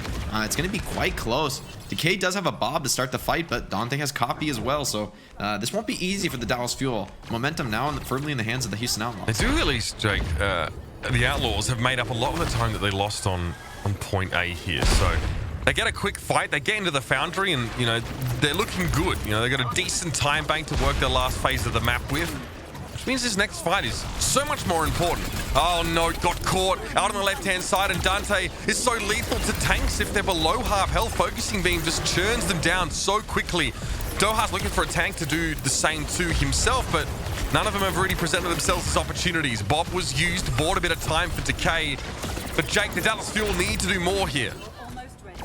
That's a beautiful primal by Hydration. Isolates Decay and gets the easy pick off. Gamsu tried to help, but just wasn't possible. Dante now copying an Ana. Gonna pick up a quick nano boost. Maybe throw it over to Hydration, and he does. This is a very unique Echo copy, but it's working out for Dante right now. Oh, Hydration trying to go for Closer, has slept at just the last moment, giving Closer enough time to heal up, but the Dallas Fuel Jake are barely staying in the game, let alone trying to contest the point, and 3 minutes on the clock for Houston as they make it into the Foundry.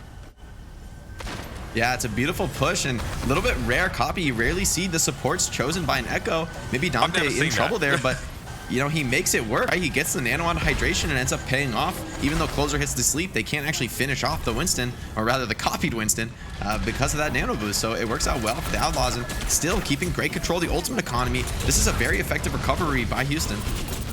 And they're still pushing, Jake. They realize that they have the momentum. The Outlaws now making it very hard for Dallas to even get outside of their spawn. A trade of focusing beams there between Dante and Doha, but Dante is brought back into the fight.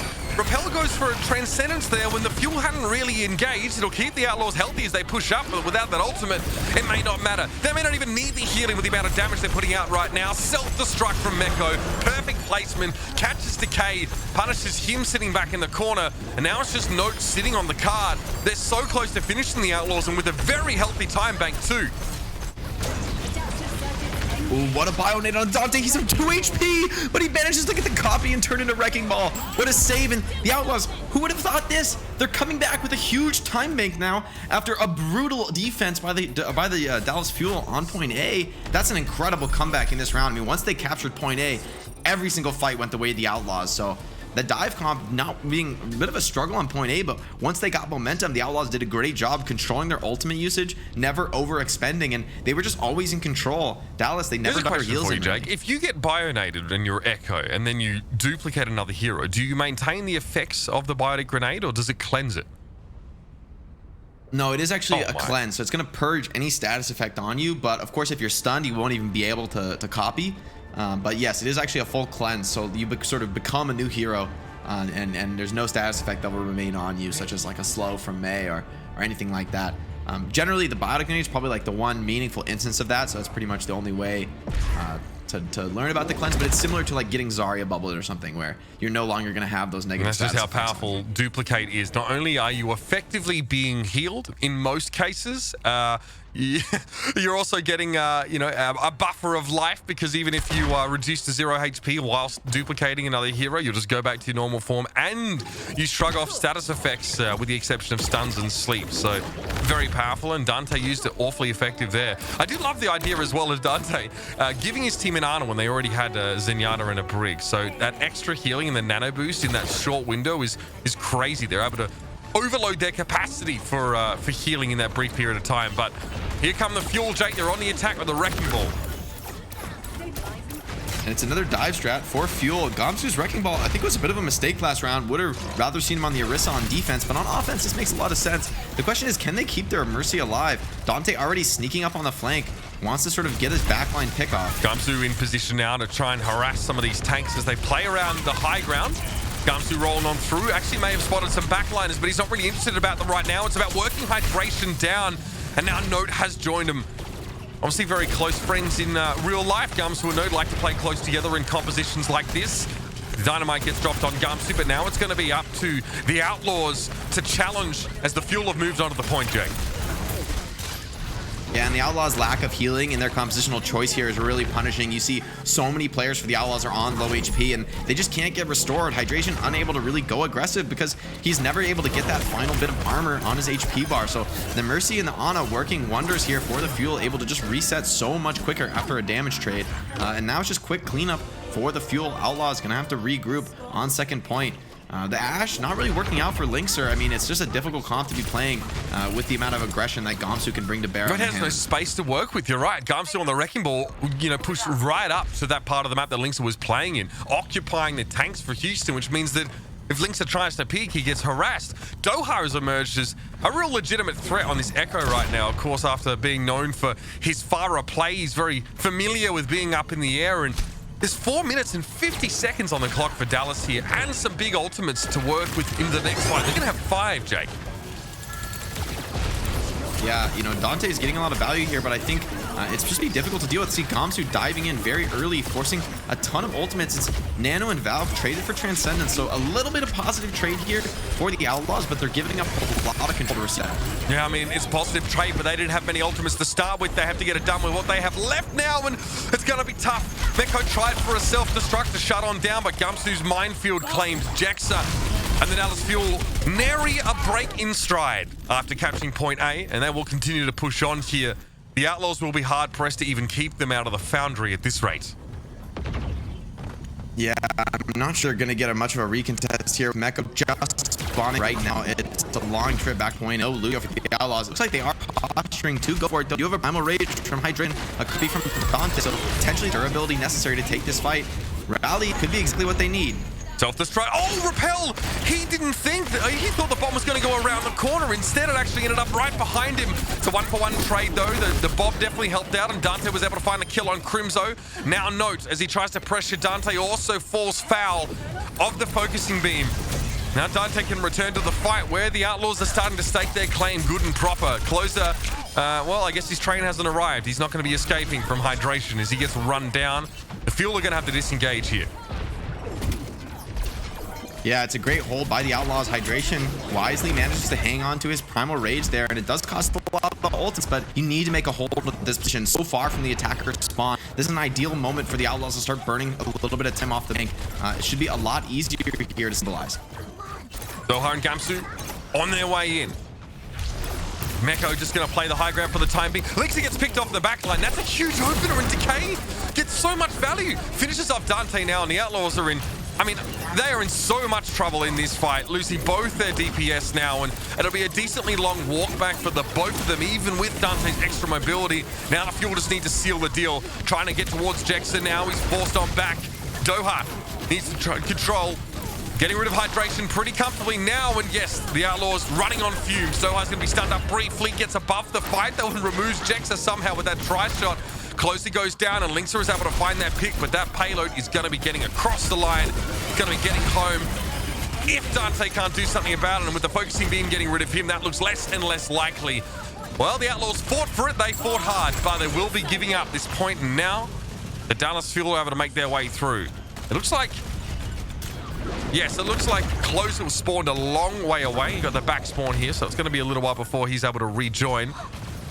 This, Jake, let's note, and Doha play pretty far forward while they get ready and rally the troops behind it. One last push. Yeah, I think it's easy to be confident with a player like Decay, though. 2 huge opening picks and then taking the nano boost and getting yet more. So Decay's Tracer has so far proved unanswerable by the Houston Outlaws. Now they're going to dive forward, and finally Decay gets shut down. That's necessary, it feels, to win a fight against the Dallas Fuel.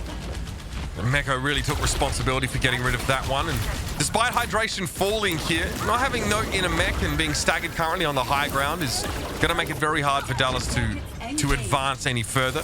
They'll play around Gamsu for the time being, but he even is getting pressured out. Desperately Closer trying to keep him healed up on the Mercy, but Crimso's going to get pile driven now with Hydration getting towards the back. Dante getting the duplicated, potentially 2 minefields for 1 Wrecking Ball transformation. Every time I see a duplicate, it just seems unfair. Yeah, this ultimate is one of the strongest in the game with one of the highest teamfight win rates to boast. So Dante also a great player to pull off that copy. I know he was grinding Wrecking Ball right when the hero came out, so sort of a perfect situation for him. And now rally for the Outlaws. It's going to be tough for Fuel to answer this. I have to envision them just retreating in this situation. It's so difficult to answer rally in the dive mirror. That ultimate, I think, is even stronger than the copy. Now, they're able to do so, though, Jake. They disengage. There will be a bit of persistent armor left here on the Outlaws and into the back line. Yes, Hydration's going to try and interrupt things here. Drops a minefield, but Linkser falls again to the K. Here's a self-destruct over the top. No one caught by that one, but Crimzo knocked over the edge by Hydration. And now the Outlaws have to back up a little bit here. They're just trying to protect Repel and Jexa as far as we can see. But in the meantime, Hydration was wreaking havoc in the backline, and the cart's not moving at all for the Fuel. They're down to 1:40. Yeah, Dante and Hydration partnered up to kill off those supports, and now Dante looking for the spawn kill on Crimzo. If he finds this, oh, and he got the perfect stick, so yes, it's another reset on the Ana. So Dante, huge annoyance in the backline. Even if he goes down here, he's certainly done his job, even though things look good for the Fuel. Losing your supports like that is always going to kill your momentum on offense, and Dante staying behind in the backline. Very difficult to chase this Echo down. She's so highly mobile. Maybe now Dante has overstepped his bounds, but Gamsu, I don't think you can take this 1v1 Dante again. That is absurd. In the meantime, Hydration was just able to keep the points stalled out such that the cart made very little progress. Looks like the Outlaws are squaring up to make this a competitive series now as we go under 1 minute available for the Fuel. Bob is deployed in a good spot too. It had to be slept by Crimzo to keep the backline free from harassment. There's a nice little pile driver there, and Gumsu's able to return to the fray, but Jexa is down. Now we'll see Dante duplicate the Wrecking Ball, tries to get a minefield away, but they'll disappear as he comes out of duplication itself. And Hydration, though, he's the real deal. A bona fide Wrecking Ball now with a minefield to let go, and he throws it over the payload. Mecco also has a self-destruct here, and the Dallas Fuel are going to have a real hard time even getting to the cart with all these mines covering it. That was a very high up deployment of those mines, so they're spread over a large distance. Mines are cleared, they're swept away, but there's only 14 seconds left for Dallas.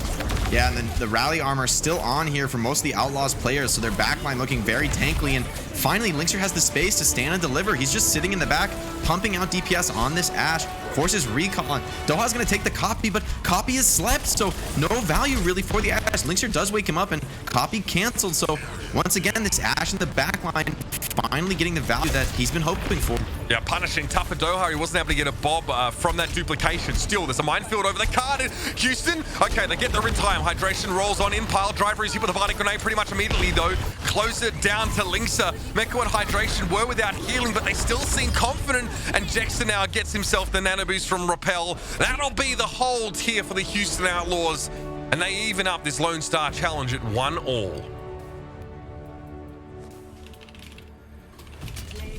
And they have to be pleased with that one indeed. Gamsu gets the play of the game. Both he and Hydration were on the Wrecking Ball. And this was a minefield that he set up here as Dallas Fuel were trying to make their way forward. Catching out Jexa and then able to rejoin the fight. So a lot of dive focused play we're seeing so far.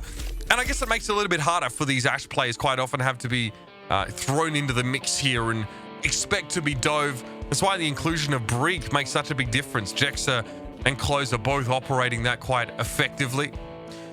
All right, Jake, it looks like the Outlaws now got a bit more fight in them than we thought. And that was, of course, the Dallas Fuel map pick. Yeah, exactly. And that's what we talked about. You know, Houston, if they can just win one of these map picks, it makes a huge difference because now Dallas Fuel, like, this is the map they're quote unquote supposed to win. And it went pretty dominantly in favor of the Houston Outlaws. There was a moment where it looked like Fuel could have full held, but as soon as that fell, it was pretty much Outlaws from there on out. You know, Fuel, they had a great attack of their own, but near the end of second point, losing a few fights cost them a ton of time. And then on third point, sort of same story. They got some initial momentum and then kept losing their backline to that great dive coordination coming out from Hydration and Dante. So those two players in particular, I think, playing really well, finally giving Linkser the space he was hoping for on that Ashe, and it's really working out in their favor. Well, let's have a look at our Jack Link's instant replay here. We've got a couple of moments from the match so far, and this one is Repel at the end of the attacking round here, while Houston is trying to barrel forward in a really safe position. I mean, he's set up well, and look at Mecco's just covering him, Jack. Yeah, it's impressive stuff. I mean, that's what you need too in the backline. I think often in dive, these supports are the unsung heroes. It's hard to often see the impact they're putting out, but when you get on their POV, you can see it's just a game changer that allows your tanks and your DPS to be so much more aggressive, so much more fearless. And that's why you see DPS players, especially I think in the Overwatch League level, when they play aggressive, they play really aggressive, really fearless. And part of that is pretty much just having faith in your backline, faith in your supports, because if you go in like that and you don't get healed, you're probably just going to die for nothing. But the flip side is that big risk, big reward. When it does pay off, it pays off big time. And of course, it's a tough life out there for flex supports right now, or people playing Zenyatta in general, because a lot of teams want to play Wrecking Ball, they want to play Winston, they want to play Tracer and Echo. A lot of these heroes are the antithesis to someone like Zenyatta, who lacks mobility and often needs protection, which is why you see Meko in that clip actually remaining quite close to Repel if he needs to double back, deploy defense matrix, protect you from objectives, and just in general get in the way of the enemy team. Big shout out, of course, to Jack Links, the official protein partner of the Dallas Fuel, for their support here in this Lone Star Challenge. Great to have them on board, and we'll get plenty more of those instant replays as we go, and we have a chance to actually pick out some of the more defining moments from the series so far. But Jake, the series is evened up at 1 apiece here. We're going to head briefly to a short break, and when we return, map number 3 will be of the assault variety. It will be Hanamura. We'll see you right after the break.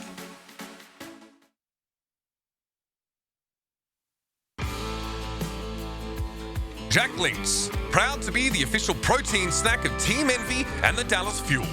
Jack Links, feed your wild side.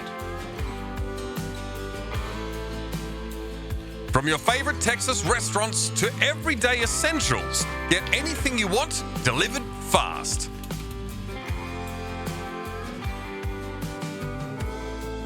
Shop online or through the HEB app to purchase your groceries today.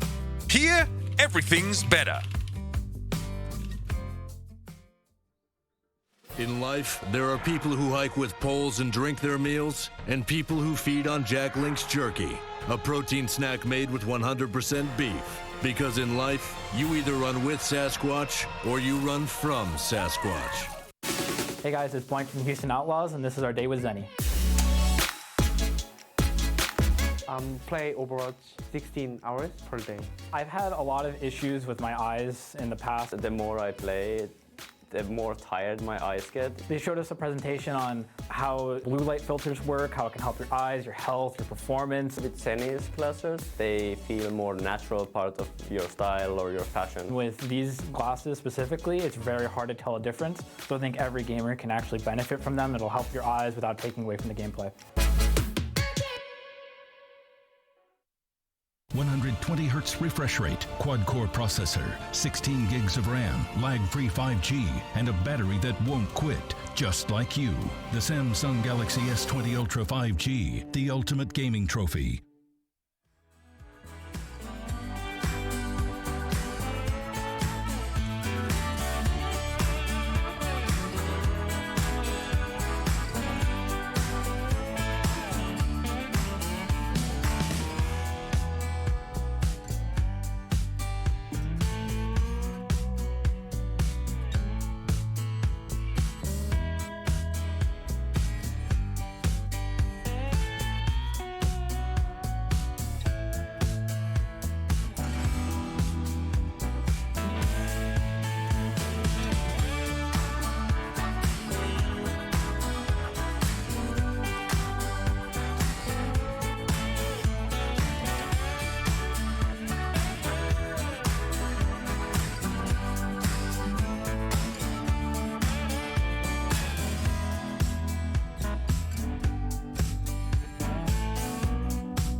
Welcome back, ladies and gentlemen, to the Lone Star Challenge. It is a game. We have an even series here now after map 2. It was Kings Row, which was, of course, Dallas Fuel's selection, but the Outlaws proved to be just a little bit too good. It's so bizarre to me, in fact, Jake, that, we saw the Outlaws start Ilios trying to play like a slower, a Reinhardt-based, trading the neutral composition when they look so good playing this dive around a Wrecking Ball and Diva. Yeah, I couldn't agree more. And now taking the mirror match, they come out on top. If anything, I think the Fuel probably regret switching quickly off. They went to the Wrecking Ball to give themselves a contest on second, but ended up being caught in the trap of just stuck on that dive comp. And I think the Orisa is actually really strong on defense. But the Outlaws don't agree. I mean, the Outlaws played dive pretty much the whole map through and worked out really, really well for them. So, as you said, this is the same look that they had in their last match against the Titans, where they were incredibly dominant, playing dive pretty much permanently. But as we see a bit of a lineup change for the Outlaws, Muma and Blase, as well as Raucus coming into the starting lineup, my thought is that we might see a different look. Maybe now is back to the Orisa, back to the Ryan meta, where I think probably Muma, with his experience on main tank, is a bit more comfortable. But, props to Hydration for putting out a great performance on Winston and Wrecking Ball. Wrecking Ball's a hero I expected him to be good on, but the Winston, I didn't think he would be this dominant, and he had some great primals in that last map. Yeah, absolutely. It looked really, really good, actually. It's nice to get to see Muma here, and yeah, we may end up seeing an Orisa-based composition. We won't know for a little bit, though. The Dallas Fuel, though, we can start to, think a little bit about their composition. They have an Orisa and a Sigma, so double shield plus the Brigitte and the Ana. Jake, they'd also plan, of course, to play the Echo here. So what is what we generally expect to see on Hanamura? Like, I wouldn't be shocked, from some teams to see Torbjorn, but not defensively, we see it all the time. We have, though, over the last couple of weeks. Yeah, I think the Torb is pretty well suited to work on particularly Hanamura. There's a lot of great spots to drop the turret. Even if you're on attack, if you leave that turret in choke as you push in, a lot of the time the defenders, they aren't in a sight line that allows them to peek through choke. They're just holding for once you're actually past that threshold. So that could work out for the Outlaws. I think even the Sim has a lot of potential, in a lot of these comps that are, again, so focused on the choke. If you use that TP just to sort of cheat your way right onto point, if you're running a very fast brawl comp, sometimes you just cap the point before the defenders can really marshal their resources around defense. I mean, we are in a quick pause, ladies and gentlemen, just quickly to let you know, we got a couple players, or at least one, having to reconnect to the game, so we'll be back with that in just a moment. The Symmetra play, if we get to see it, quite often, Jake, it's just, teams push out of spawn and use that TP, but she really is a glass cannon, right? Has incredible ability to ramp up her damage over the course of a team fight, but if she doesn't have shielding to protect her, it seems like she gets blown up awfully fast. Like, you see it with Ryan comps, but if a Reinhardt starts to swing and doesn't have a shield up, we often see Symmetras just get picked off in seconds. Yeah, that I think when you are going to play a Symmetra comp, that's why I think the best Symmetra comps are the ones with 2 shields. So either Ryan Sigma or Ryan Orisa, actually, I think is probably the best comp for that Symmetra, because you have tanks that are very, very defensive, can just put up shields, slow down the enemy advance, and let Symmetra actually be in her niche glass cannon role. But as you said, if the defenders are ready, pick off that Symmetra, the comp pretty much falls apart, right? So you're running these very defensive tanks, and as soon as they lose that glass cannon behind them, then their purpose is kind of nullified. So if you're going to run the Sim, you have to protect her, you have to keep her alive. But, despite being a glass cannon, an effective cannon she certainly is. When that energy beam gets full charge, I mean, she's one of the highest DPS dealers in the entire game. So high risk, high reward. But on Hanamura, where attacking can be just brutal no matter what you do, the Symmetra's teleporter, I think, really is that crucial ability, sort of cheating the defenders from their initial advantage where they have full control of the high ground, can surround a choke and fight you exactly where they want you. The TP really breaks all the rules of engagement as far as getting you to point without running into Lucio. Yeah, I mean, the device in Overwatch used to support defenders in many cases, where there were 2. One is high ground and the other is choke points. And Symmetra allows you to potentially circumvent not just the chokes, but also high ground by, sending your team up there rather quickly with a teleport. A lot of attackers try and make their way in on the right-hand side of Hanamura point A to, I guess, just avoid taking a bunch of poke damage, right? It's like the safest route, it lets them cut through a lot of that open ground and get towards the point and play from there. But we'll see if they actually decide to go with that one now. Do you think that you rather see that instead of the Tracer or the Echo here? Like, what does a composition now without hero pools that uses Symmetra look like to you, ideally? Well, I think if you're going to run the Symmetra, the key tools are basically close range fighting tools, because the ultimate strategy around the Symmetra is teleport to point and just cap it before the enemy can really get ahead of you, right? Because when you teleport to point like that, you are giving up all map control. The defenders are very quickly going to surround you and start poking you from all sides. The question really is, can you just force their tanks off of the point for just long enough to get the capture? Almost always the defenders are still going to have their DPS and their flex support, you know, those value generating heroes. Those are going to be alive throughout the end of the fight. You're basically giving up the fact that you're not going to attempt to kill them if you're going to go for a sim TP strat. So heroes like Reaper and Mei that help you with that close range style can be pretty effective. But it's also possible that they're not even going to run the sim. They could just use it to TP out of spawn and you know, not commit to it at all. Right now, Blase just teasing me with a little offensive Junkrat pick. I don't think we're going to see that. I don't think it's good at all against Ashe and Echo on the defense, especially a Mercy pocketed Ashe and Echo that Closer's going to bring out here. I actually think that's a great pick from Closer, giving them a huge investment really in Decay and Doha. But Blase on the sim, so as I expected with the Mei partnership, it is going to be most likely a TP the point strat here. All right. Mei not available in the Overwatch League this week, but here at the Lone Star Challenge, she is. So we'll see if the Outlaws can get close enough to the point here to really leverage the close quarters fighting power of this Mei. And so far, not so bad, with the exception of Dante getting splattered by sticky bombs the second that he showed. So now the Outlaws have to go on without him. This is pretty painful. Rocket's getting separated as well, so very awkward fight for the Outlaws. Doesn't seem like they're ever going to be able to leverage their strategy. Losing one early like that is so painful, and it's showing the difficulty. I mean, Outlaws go for this TP to high ground strat instead of going to point with the idea that they'll be able to get the point. But with this Echo and Ashe knowing that there's no real threat on them, they just get super aggressive, and that's where the Mercy pocket from Closer really gets a ton of value. Mercy doesn't really keep up with other heroes in terms of raw healing output, but when you're just purely damage boosting a hero like Echo, that's just really, really deadly. The hero does insane damage without a damage boost, so you give him that consistent 30% increase in his DPS, and it's going to have high impact. So we see the Outlaws switching over to a more diverse strategy. I like Dante's choice of Tracer here. It's a great hero to put pressure on Mercy, make her think about her Ana instead of just perma-pocketing the DPS. It's insane that Doha bought 55 seconds for his team by getting the sticky bomb pick early on Dante now, and with only 2 minutes 35 seconds left, the Outlaws have to make a move, and they do. Dante approaches the point. He briefly saw a Discord orb on Decay and tried to capitalize now, and he will continue to follow those orbs in the back line to make sure he's able to burst down one of those squishier targets as quickly as possible. Closer, yeah, getting a little bit of scrutiny from Dante now, who spent most of his time, of course, trying to keep that Ashe nice and charged up. But Luma gets rid of Decay's Bob here, so some of those stall elements for the Dallas Fuel have been taken out of the picture. But Dante's still ranging wide on a flank here, looking either for a pulse bomb or maybe a one clip on an enemy Tracer, but now he's in deep trouble. He'll have to recall to the high ground. He managed to give Doha, I think, the slip there as he duplicated the Tracer, but hasn't found anything big yet.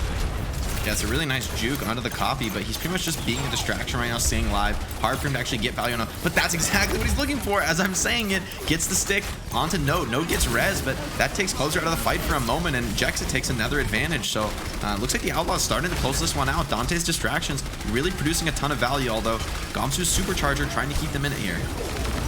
Muma does a great job of just staying alive there. And Note, he's had a tough round so far. Now he's going to get caught in the gravitic flux and pressured down. He tried to kinetic grasp away some of the damage from Muma, but he was beset on all sides. And now Dante, this is the part of the fight where he gets to be a bit more aggressive and go deeper for some of those cuts. He's able to find Gamsu, finish him off, and the Outlaws are able to roll through.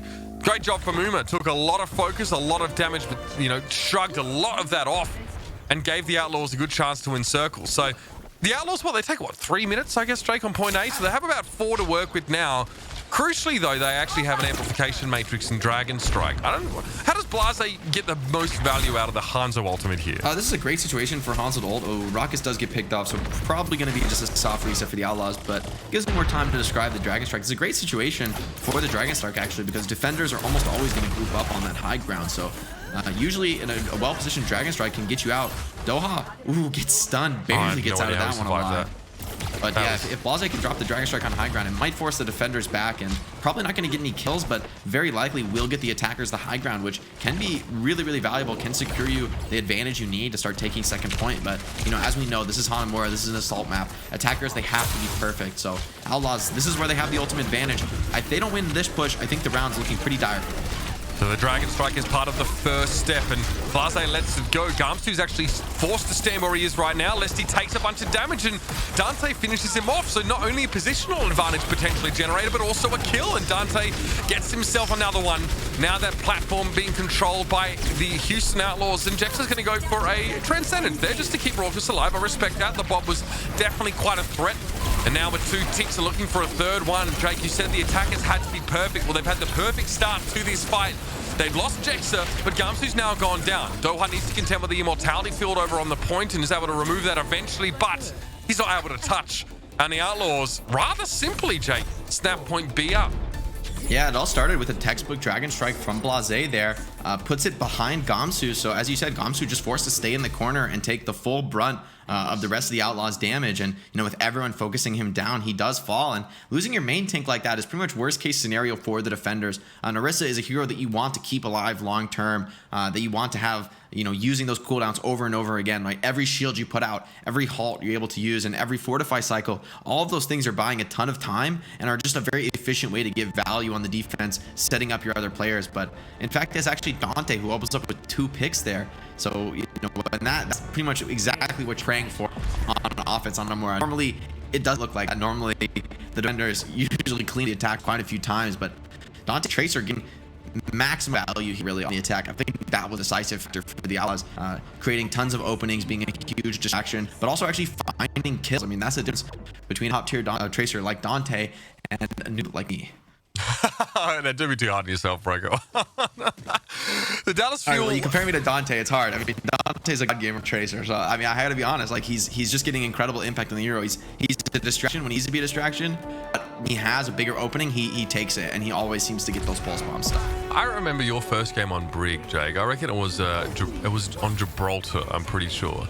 And you were getting these airborne shield bashes dropping down from the shuttle in that second phase of the map. It was actually quite a fun series there. So plenty of moments from you. I know you're hoping I'd refer to a Junkrat moment, but the Brig one just stuck out. Don't know why. I enjoyed having a nice favorable matchup against Striker for once. All right, well, Decay's going to be on the Genji here, so this is an interesting look for the Dallas Fuel. Now, Jake, what are your thoughts on this little adaptation, which we don't see often at all? Very interesting. I think it's going to be a bit tough for him, though, because he's matched up against these really strong tanks in Muma and Meko, and he needs to be able to quickly farm up that Dragon Blade. You see all of the Fuel are grouping around behind him as he pressures point, but Genji's just a hero that pretty much farms Dragon Blade and uses it. Muma does get caught by the Biotic Grenade, though, and that's going to cost him his life. So even though Decay's not getting the most value, the rest of his team is producing here as, ooh, Decay, what a flank onto Blase. Ooh, and the deflect. Deflect into the headshot. Can't ask for much more than that now. Crimzo may be down, but Decay's found Meko. That's a second kill for the Genji. Dante looking to clean up Note and goes for the focusing beam on the Diva after she was kicked out, but Doha finds some lovely sticky bomb connections there onto Dante in midair, and it is the Decay and Doha show. Decay close to a Dragon Blade now, and the Genji is outstripping the Ana in terms of ultimate generation, and that's kind of what you were hoping for, Jake, to see Decay be able to safely build a Dragon Blade. Jexa is in deep trouble as Decay catches him too. I mean, this is incredibly bad for the Outlaws. In all likelihood, the attackers are going to win the first push and have a big advantage time bank here. So if the Outlaws can somehow hold on through Decay's Nano Blade, a beat from Closer to secure everything, and Doha has a copy to add insult to injury, this is going to be an incredible hold from them if they can manage it. Blase might have the Bob needed to contest point, but the Outlaws, they're just going to have to focus on surviving as Decay already takes the entry. 2 kills. Oh no. Ooh, Decay. Nice Raucous move. He gets to the back line. Raucous is forced out of the fight though. Now Crimzo and Doha are taken down. So the Dallas Fuel aren't looking all that flash either in terms of personnel. Note being desuited now, and Decay looked very good, but the same problem for Genji, as it always is, sort of manifests here. It's the tanks. Oh, Gamsu. He doesn't go for a Primal Rage there. He didn't have an opportunity, or he chose not to. Either way, that fight is over. Yeah, I think that's pretty wise by Gamsu not to commit because, you know, it's the nature of Hanamura, right? The defenders get a couple pickoffs and they're just going to stabilize almost every time with the huge spawn advantage. And because the Outlaws had such a disadvantage in that last fight in Ultimates, now they've completely flipped the switch and setting themselves up for a very strong hold. Dallas fully committed on this dive comp, even going to switch over to the Moira, but against a Brig with a rally, I just don't see how you can get kills in this situation. Outlaws have every ultimate they could possibly want. Raucus almost with his own nano as well. Raucus might be caught though before he has a chance to get much done here. Great rally from Jexa now, just as all the scrutiny was being turned on the Outlaws on that high ground, and Dallas say no, we don't want any part of this, and they back right on out. Crucially, the Outlaws maintain 4 of their ultimate abilities despite getting Dallas to commit. Yeah, you know, as you're saying, Raucus might die, rally comes in, armor pack comes in. It's like, well, I thought that Ana was gonna die. Nope, she has 600 health now. So, yeah, that's the power of rally against this not much to do about it. And it costs scams to Prime, so, you know, we're here with the fuel is they're trading. I guess that is efficient. You trade Primal, you get Rally and Bob, but you know, as long as the Outlaws have 3 to 4 ultimates consistently, they're pretty much always going to be able to make this defense look easy. And Doha has had the copy for a while. He just hasn't been able to find an opening for it. It's awkward because all you're going to do is copy dive here, and the enemy team is already running a counter dive comp. So yeah, Doha does copy the Winston, but doesn't hit the backline like you kind of allude to. Jake just sort of tries to support his team as they themselves are getting dove on. Now with the Primal Rage, Doha might feel a little bit more confident doing this, but he gets burst down so quickly. It is an opening that allows Decay to stick a pulse bomb to Raucus though, so that seems to have been worth it. Doha with the sound barrier now as Closer lays that one down, but the Dallas Fuel still have a lot of work to do in this fight. Raucus is brought back. Bob in the background, churning away with the minigun. Doha needs to get his hands dirty here, and he's looking for Raucus, but he's put to sleep. Muma takes Closer down, and the Bob finally hits the mark. Blase is able to get rid of Gamsu through his burly bodyguard. And Decay now has to look on. He'll have to wait for the Dallas Fuel to rejoin once more. And they'll come back in with a self-destruct and nothing else. Crimzo on the Moira now. It definitely feels like the Dallas Fuel are struggling to find answers here. The Outlaws confident enough to have Blase switch over now towards the Torbjorn. Again, a good counter towards the Tracer. Really going to be able to punish Decay if he gets too close, but Dante gets picked out early here. Note with that self-destruct, that one poultry ultimate, well, Decay's been able to build a pulse bomb awfully fast. Muma was in trouble, had to use his Primal Rage now, and the Dallas Fuel are getting some of those ultimate traits that we're looking for. Note self-destruct could be sent towards the point here, but the Outlaws losing a player early, they've bought enough time with that Primal to get him back. Yeah, it's such a painful situation here for the offense. Decay, though, strikes back, could be winnable, but the nano onto Muma is just so strong in this defensive position. You see the Fuel have to give up that high ground and potentially reset here. Crimzo coming up in his coalescence. A few ultimates now online for the offense, so this is another moment of power play, but I love Blase's decision to switch over to the Torbjorn here. I think it adds so much. A very, very durable hero, and the Torbjorn turret as well. Really annoying, especially for heroes like Echo and Tracer that rely on dodging damage. Well, the Torbjorn turret does not care about your movement. Nope. And Decay has Dante to get through before he even has to think about having to face Blase. Doha copies a Diva here. So extra durability and mobility available for Dallas Fuel right now, and Decay's able to get in there. Cat amongst the pigeons. Raucus goes down, and now Dante could be in trouble. Decay gets a lot of that clip on towards him, and Dallas find some big kills, some crucial pickups now, and Jexa has no idea what's hitting him right now. Blase surrounded on the point, and Dallas get a capture finally with exactly 1 minute remaining, maybe 59 seconds, but they'll get boosted back up, and the Outlaws lead with 2.5 minutes in their time bank. Yeah, being able to hold through that initial Dallas power play was a really important moment, I think, for the Outlaws, able to secure themselves an advantage here. But remember, the last time Dallas attacked, they did it easily in one fight and had a really good chance to snowball, I think. So for the Outlaws to succeed on this defense, I think they're going to have to be a little bit more cautious, a little bit better answers for that Echo Genji. It felt like Outlaws were playing very defensively, holding in the back corners. So if anything, I'd like to see the Outlaws run a more concerted anti-dive effort. But the risk on defense is that you have to account for anything that the attackers might pull out. So if you go for that all-in anti-dive strat, you might end up getting punished in another way. And with Dallas showing a Torbjorn and an Orisa, that could be the case here. This is a comp that is very likely, I think, to take first, because I don't know how the Outlaws are going to be able to get kills. It's pretty much on Raucus to find some sort of massive biotic grenade.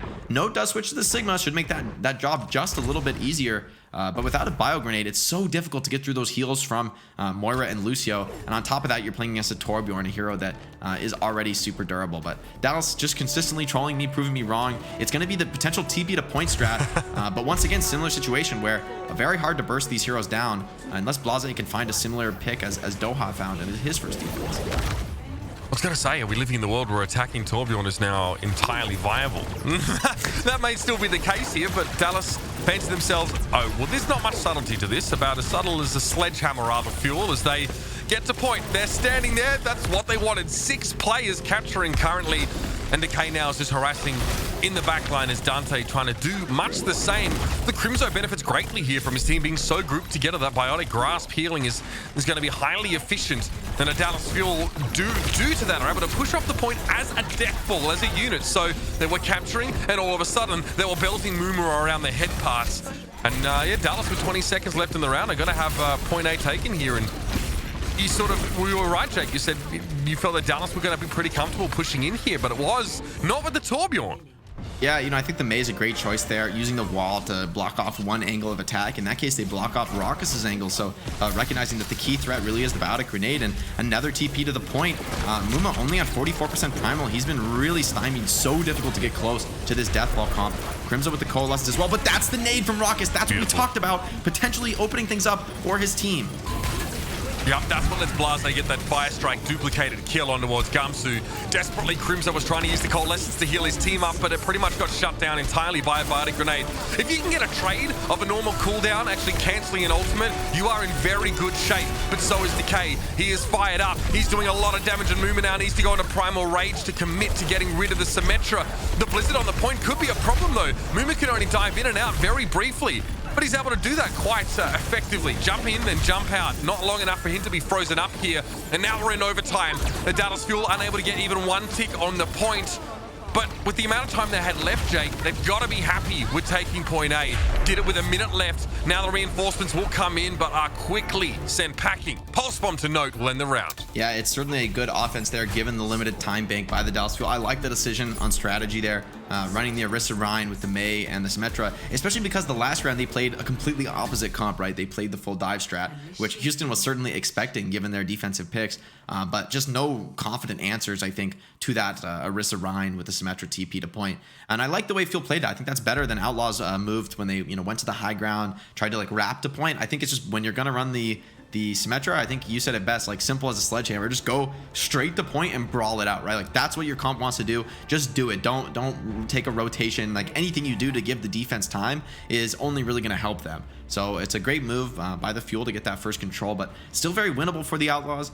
If anything, though, I think the Outlaws would be pretty happy with the draw here, as they set themselves up to do pretty much the same thing that we saw from the Fuel last round. And Fuel, they don't even have a Biotic Grenade on their side to answer this, so it could be even better for the Outlaws. Dante showing Reaper instead of Mei, but similar idea, right? Just make it impossible for the enemy to come into close range and just focus all your resources on defending your Symmetra. Jake, if it's so effective just to teleport straight to the point, why do we see teams actually go all round and go the safe way with the Sim TP? I think the Sim TP to high ground, the idea is that you can first clear a high ground like that an Ashe might be standing on, and then you move to point with her drop to the low ground or potentially finding a kill on her.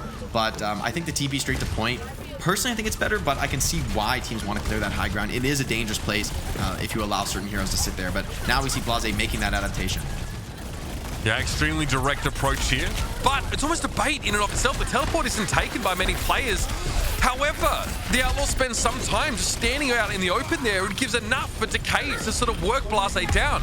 Gamsu's able to find Raucus, so there's no Moira healing available now, and this is a very ill-fated approach for the Outlaws. It's pretty much over before it begins, Jake. Kind of confused about that one. I mean, I see the idea as far as baiting the TP, but with Doha and Decay already in the backline when the TP comes down, question in my mind, you don't want to be there. You want to be away from them. Yeah, it's like, who are you baiting, right? Like, no, you don't. The tank, like, Fuel had an optimal setup there, so not taking the TP doesn't change anything. And the Fuel still have a great setup, and Doha, what an insanely quick build on the EMP. I don't see any way the Outlaws can win this fight. They're about to get 6 million feed. Doha sets up. Gonna make his way across. He's in the back line. There it is, the EMP, and because The Outlaws stick together out in the open. All of them are affected by that. A very efficient way to secure a guaranteed win in a fight, and Decay needs to limber up a little bit, apparently. Some crouches, some cheeky squats, and there's now about 1 minute and 10 seconds for Houston to capture point A. That's a great way to put it, Mitch. Limbering up, just warming up the old quads, you know, getting ready for the next fight. And Dallas Fuel setting up to potentially actually get a win on this map. I thought the draw might be in the cards here on Dallas's map pick, but they're not satisfied with less than a win here. Is, you know, again, another ultimate advantage for the Fuel. We'll see if Outlaws can deal with this. Blaze's Reaper has his work cut out for him here as far as dealing with Gamsu's Prime.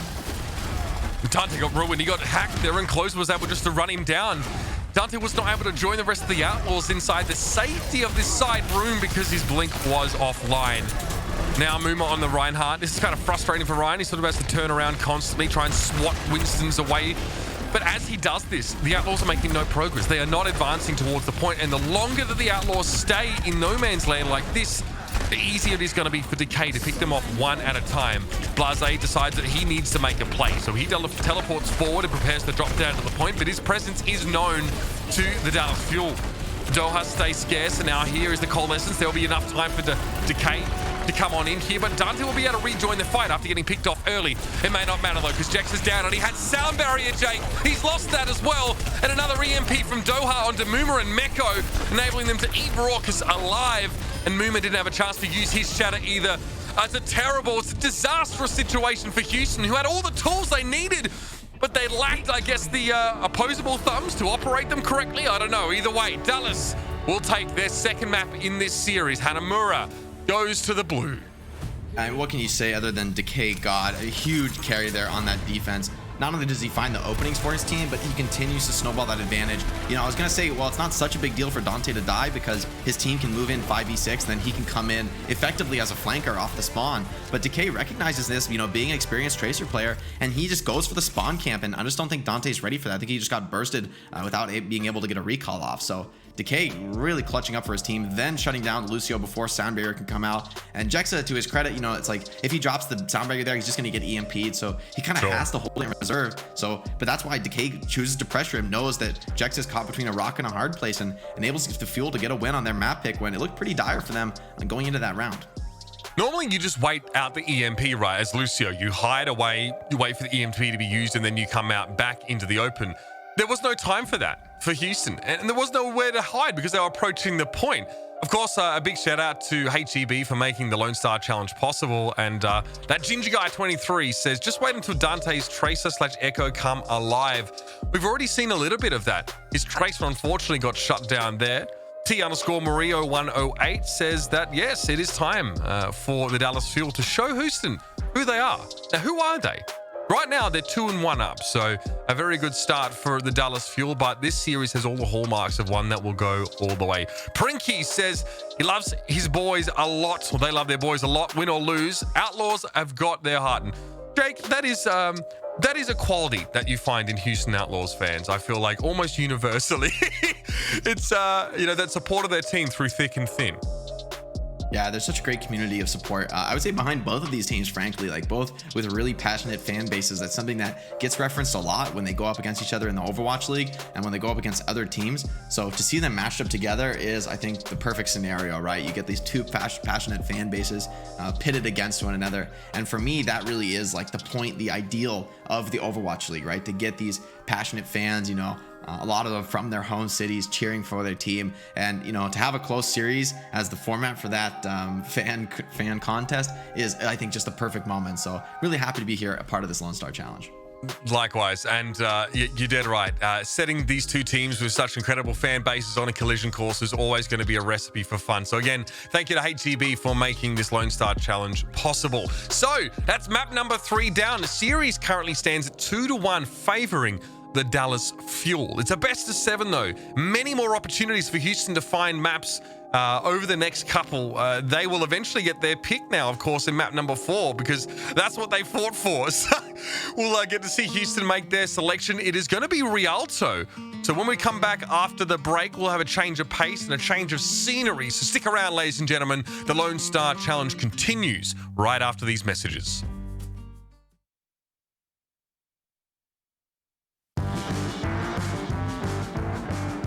Lone Star Challenge presented by Samsung.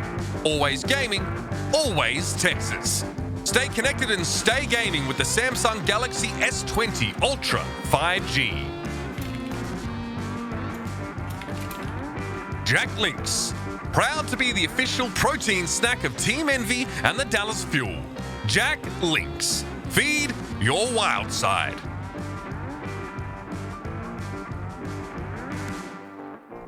If you're a Dallas Fuel or Houston Outlaws fan and wish to support your team, there's still time to order this season's team jersey or merchandise. Be sure to check out the Fanatics shop at overwatchleague.com and receive a 25% discount today.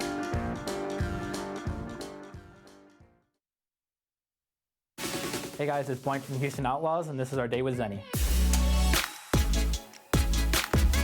Play Overwatch 16 hours per day. I've had a lot of issues with my eyes in the past. The more I play, the more tired my eyes get. They showed us a presentation on how blue light filters work, how it can help your eyes, your health, your performance. With Zenny's glasses, they feel more natural part of your style or your fashion. With these glasses specifically, it's very hard to tell a difference. So I think every gamer can actually benefit from them. It'll help your eyes without taking away from the gameplay.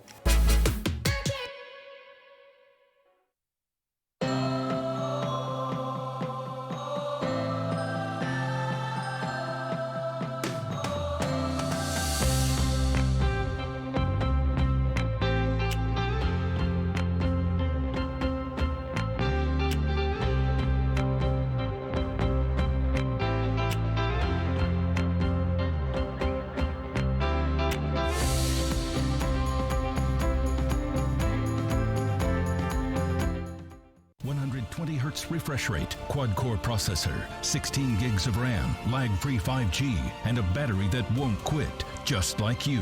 The Samsung Galaxy S20 Ultra 5G, the ultimate gaming trophy.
Welcome back to the Lone Star Challenge presented by Samsung, one and all, and it is map number 4 coming right at you. And it's been a close one so far, Jake. Thanks for joining me. And the Dallas Fuel just come up with the goods there at the end of Hanamura in a bit of an unlikely situation. The Outlaws had more time to work with, but couldn't capture point A.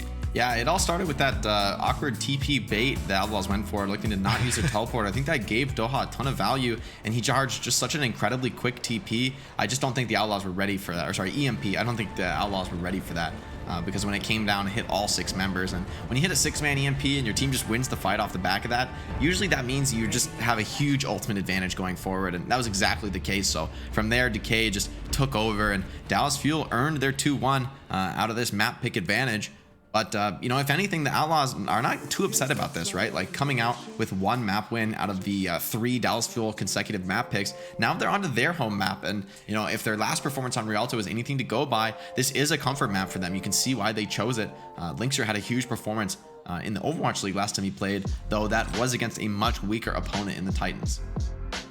Yeah, regardless, though, you definitely get a feeling that the Outlaws, you know, will be wanting that map to come up a little bit more in the Overwatch League. It's worth mentioning that, you know, for those that maybe aren't too deep in the minutiae of the Overwatch League, is that teams don't get to choose maps. They are preset, pre-selected, and served up, and you get what you're given, essentially. So, you know, as you scrim, and, you know, I'm sure, Jake, you can probably speak to this as well, you do sort of come across maps that you feel like you're better on as a team, or you just intrinsically understand a bit more.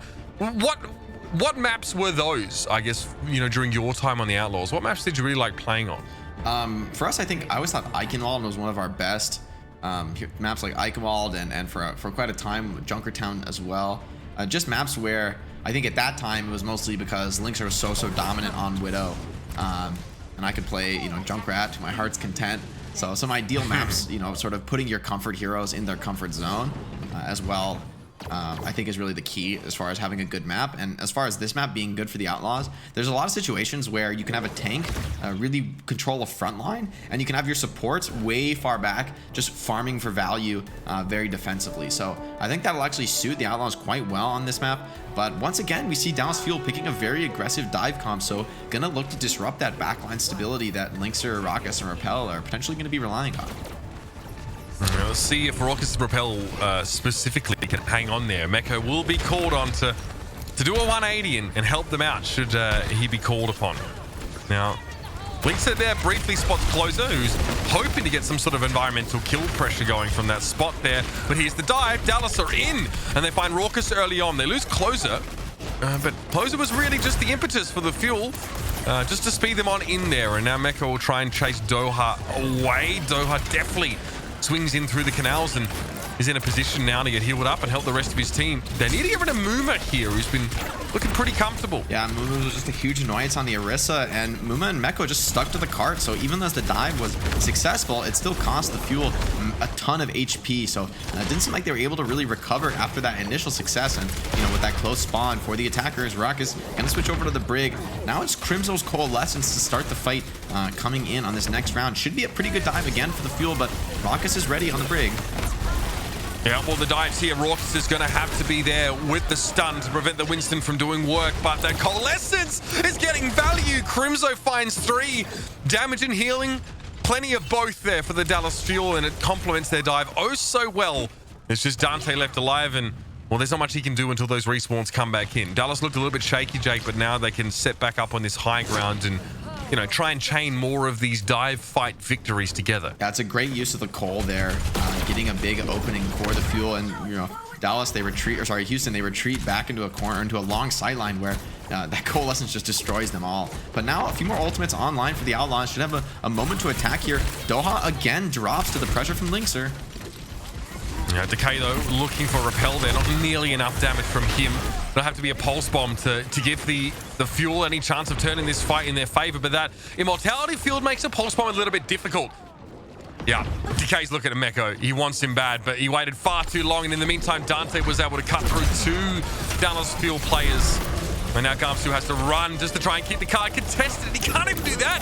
He uses Primal Rage, but a clever little whip shot knocks him back and gets the card. Its first checkpoint. That's so painful for the Fuel. The Outlaws going to be really happy with their result there. Again, Doha has just been pressured so heavily, he doesn't even have his first copy ready. And that's playing a dive comp that historically has been an enabling factor for Echo, creating space for her. But, you know, Outlaws showing that they're not distracted. Decay trying to do his best on the flank on Tracer. It just feels like the openings haven't been there for him this round as they were in the last few maps. No, I mean, he's spending time trying to get rid of Dante, who's very, very airborne, so that should tell you about his target selection presently. Although Repel could be in trouble, he has to go for that Immortality Field now, and it probably still won't save him here. Just allows the card a little bit of extra push while Muma and Meko are able to sit there, but Decay has returned now. Muma's going to be in trouble, and the Houston Outlaws sort of get picked apart from the outside in. Dante goes for a duplicate on a DV here, so self-destruct gets thrown in. Closer's able to stay out of range though, but Dante actually gets rid of him as he resuits. There's a little bit of damage from that animation that finds him. Gamsu is back and he's angry. Self-destruct there as well from Note will create plenty of space and allow him to resuit, and Raucus will have to run. Doha on the high ground on Doomfist might look for a play, just gonna back off, and as Raucus gets closer to that rally, that's really the key moment where the Houston Outlaws have a huge edge. Rally, huge ultimate here, especially with no Bionade available for Crimzo on the Moira. Oh, that's so nasty. Decay gets Linksa just before he touches the ground, so Linksa doesn't even have the chance to move. He's stuck in midair, hits the ground, and then, well, they end up losing Rappel to that same blast. Now, Bob does find the kill on the Tracer. Lovely little bit of Tracer play, though, from Decay. The sad part is that doesn't really help the Dallas Fuel in the grand scheme of the fight. They still get shunted off, and now they're out of position with only 3 players here on the high ground, and those sticky bombs are going to hurt. Classic rally moment where Brig takes a full charge punch into the wall and just kills the Doomfist right after. So that's the danger of rally. So difficult to burn down. And Meko switching over to the Roadhog, very unconventional pick, but one that's been working out for him in these past couple fights. Is now the Outlaws take second point for nearly 4 minutes in the time bank to work with. This is starting to look really good for them. Linkser onto the Tracer. I love this decision from Linkser. A bit unconventional, but is able to put a lot of pressure on, and Dante somehow finds the sticks onto a fast-moving target like Tracer. Very impressive shot from him, and I think things are starting to look pretty good for the Outlaws, although another Cole coming up, and no defensive ultimates online to defend. That was a halt from Muma, Jake, that actually held Decay in midair long enough for those sticky bombs to all connect, so lovely little combo between the two. Linksa a long way away from his pulse bomb here, but Dante will have a duplicate and he uses it immediately. He wants to be Sombra.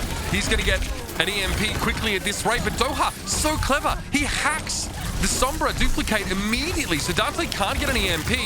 Unfortunately for him, though, Linksa is still able to punish, and Doha is removed. 70% on the way towards that EMP. Gamsu takes a face full of sticky bombs there as soon as he primal rages, but still is able to find a kill.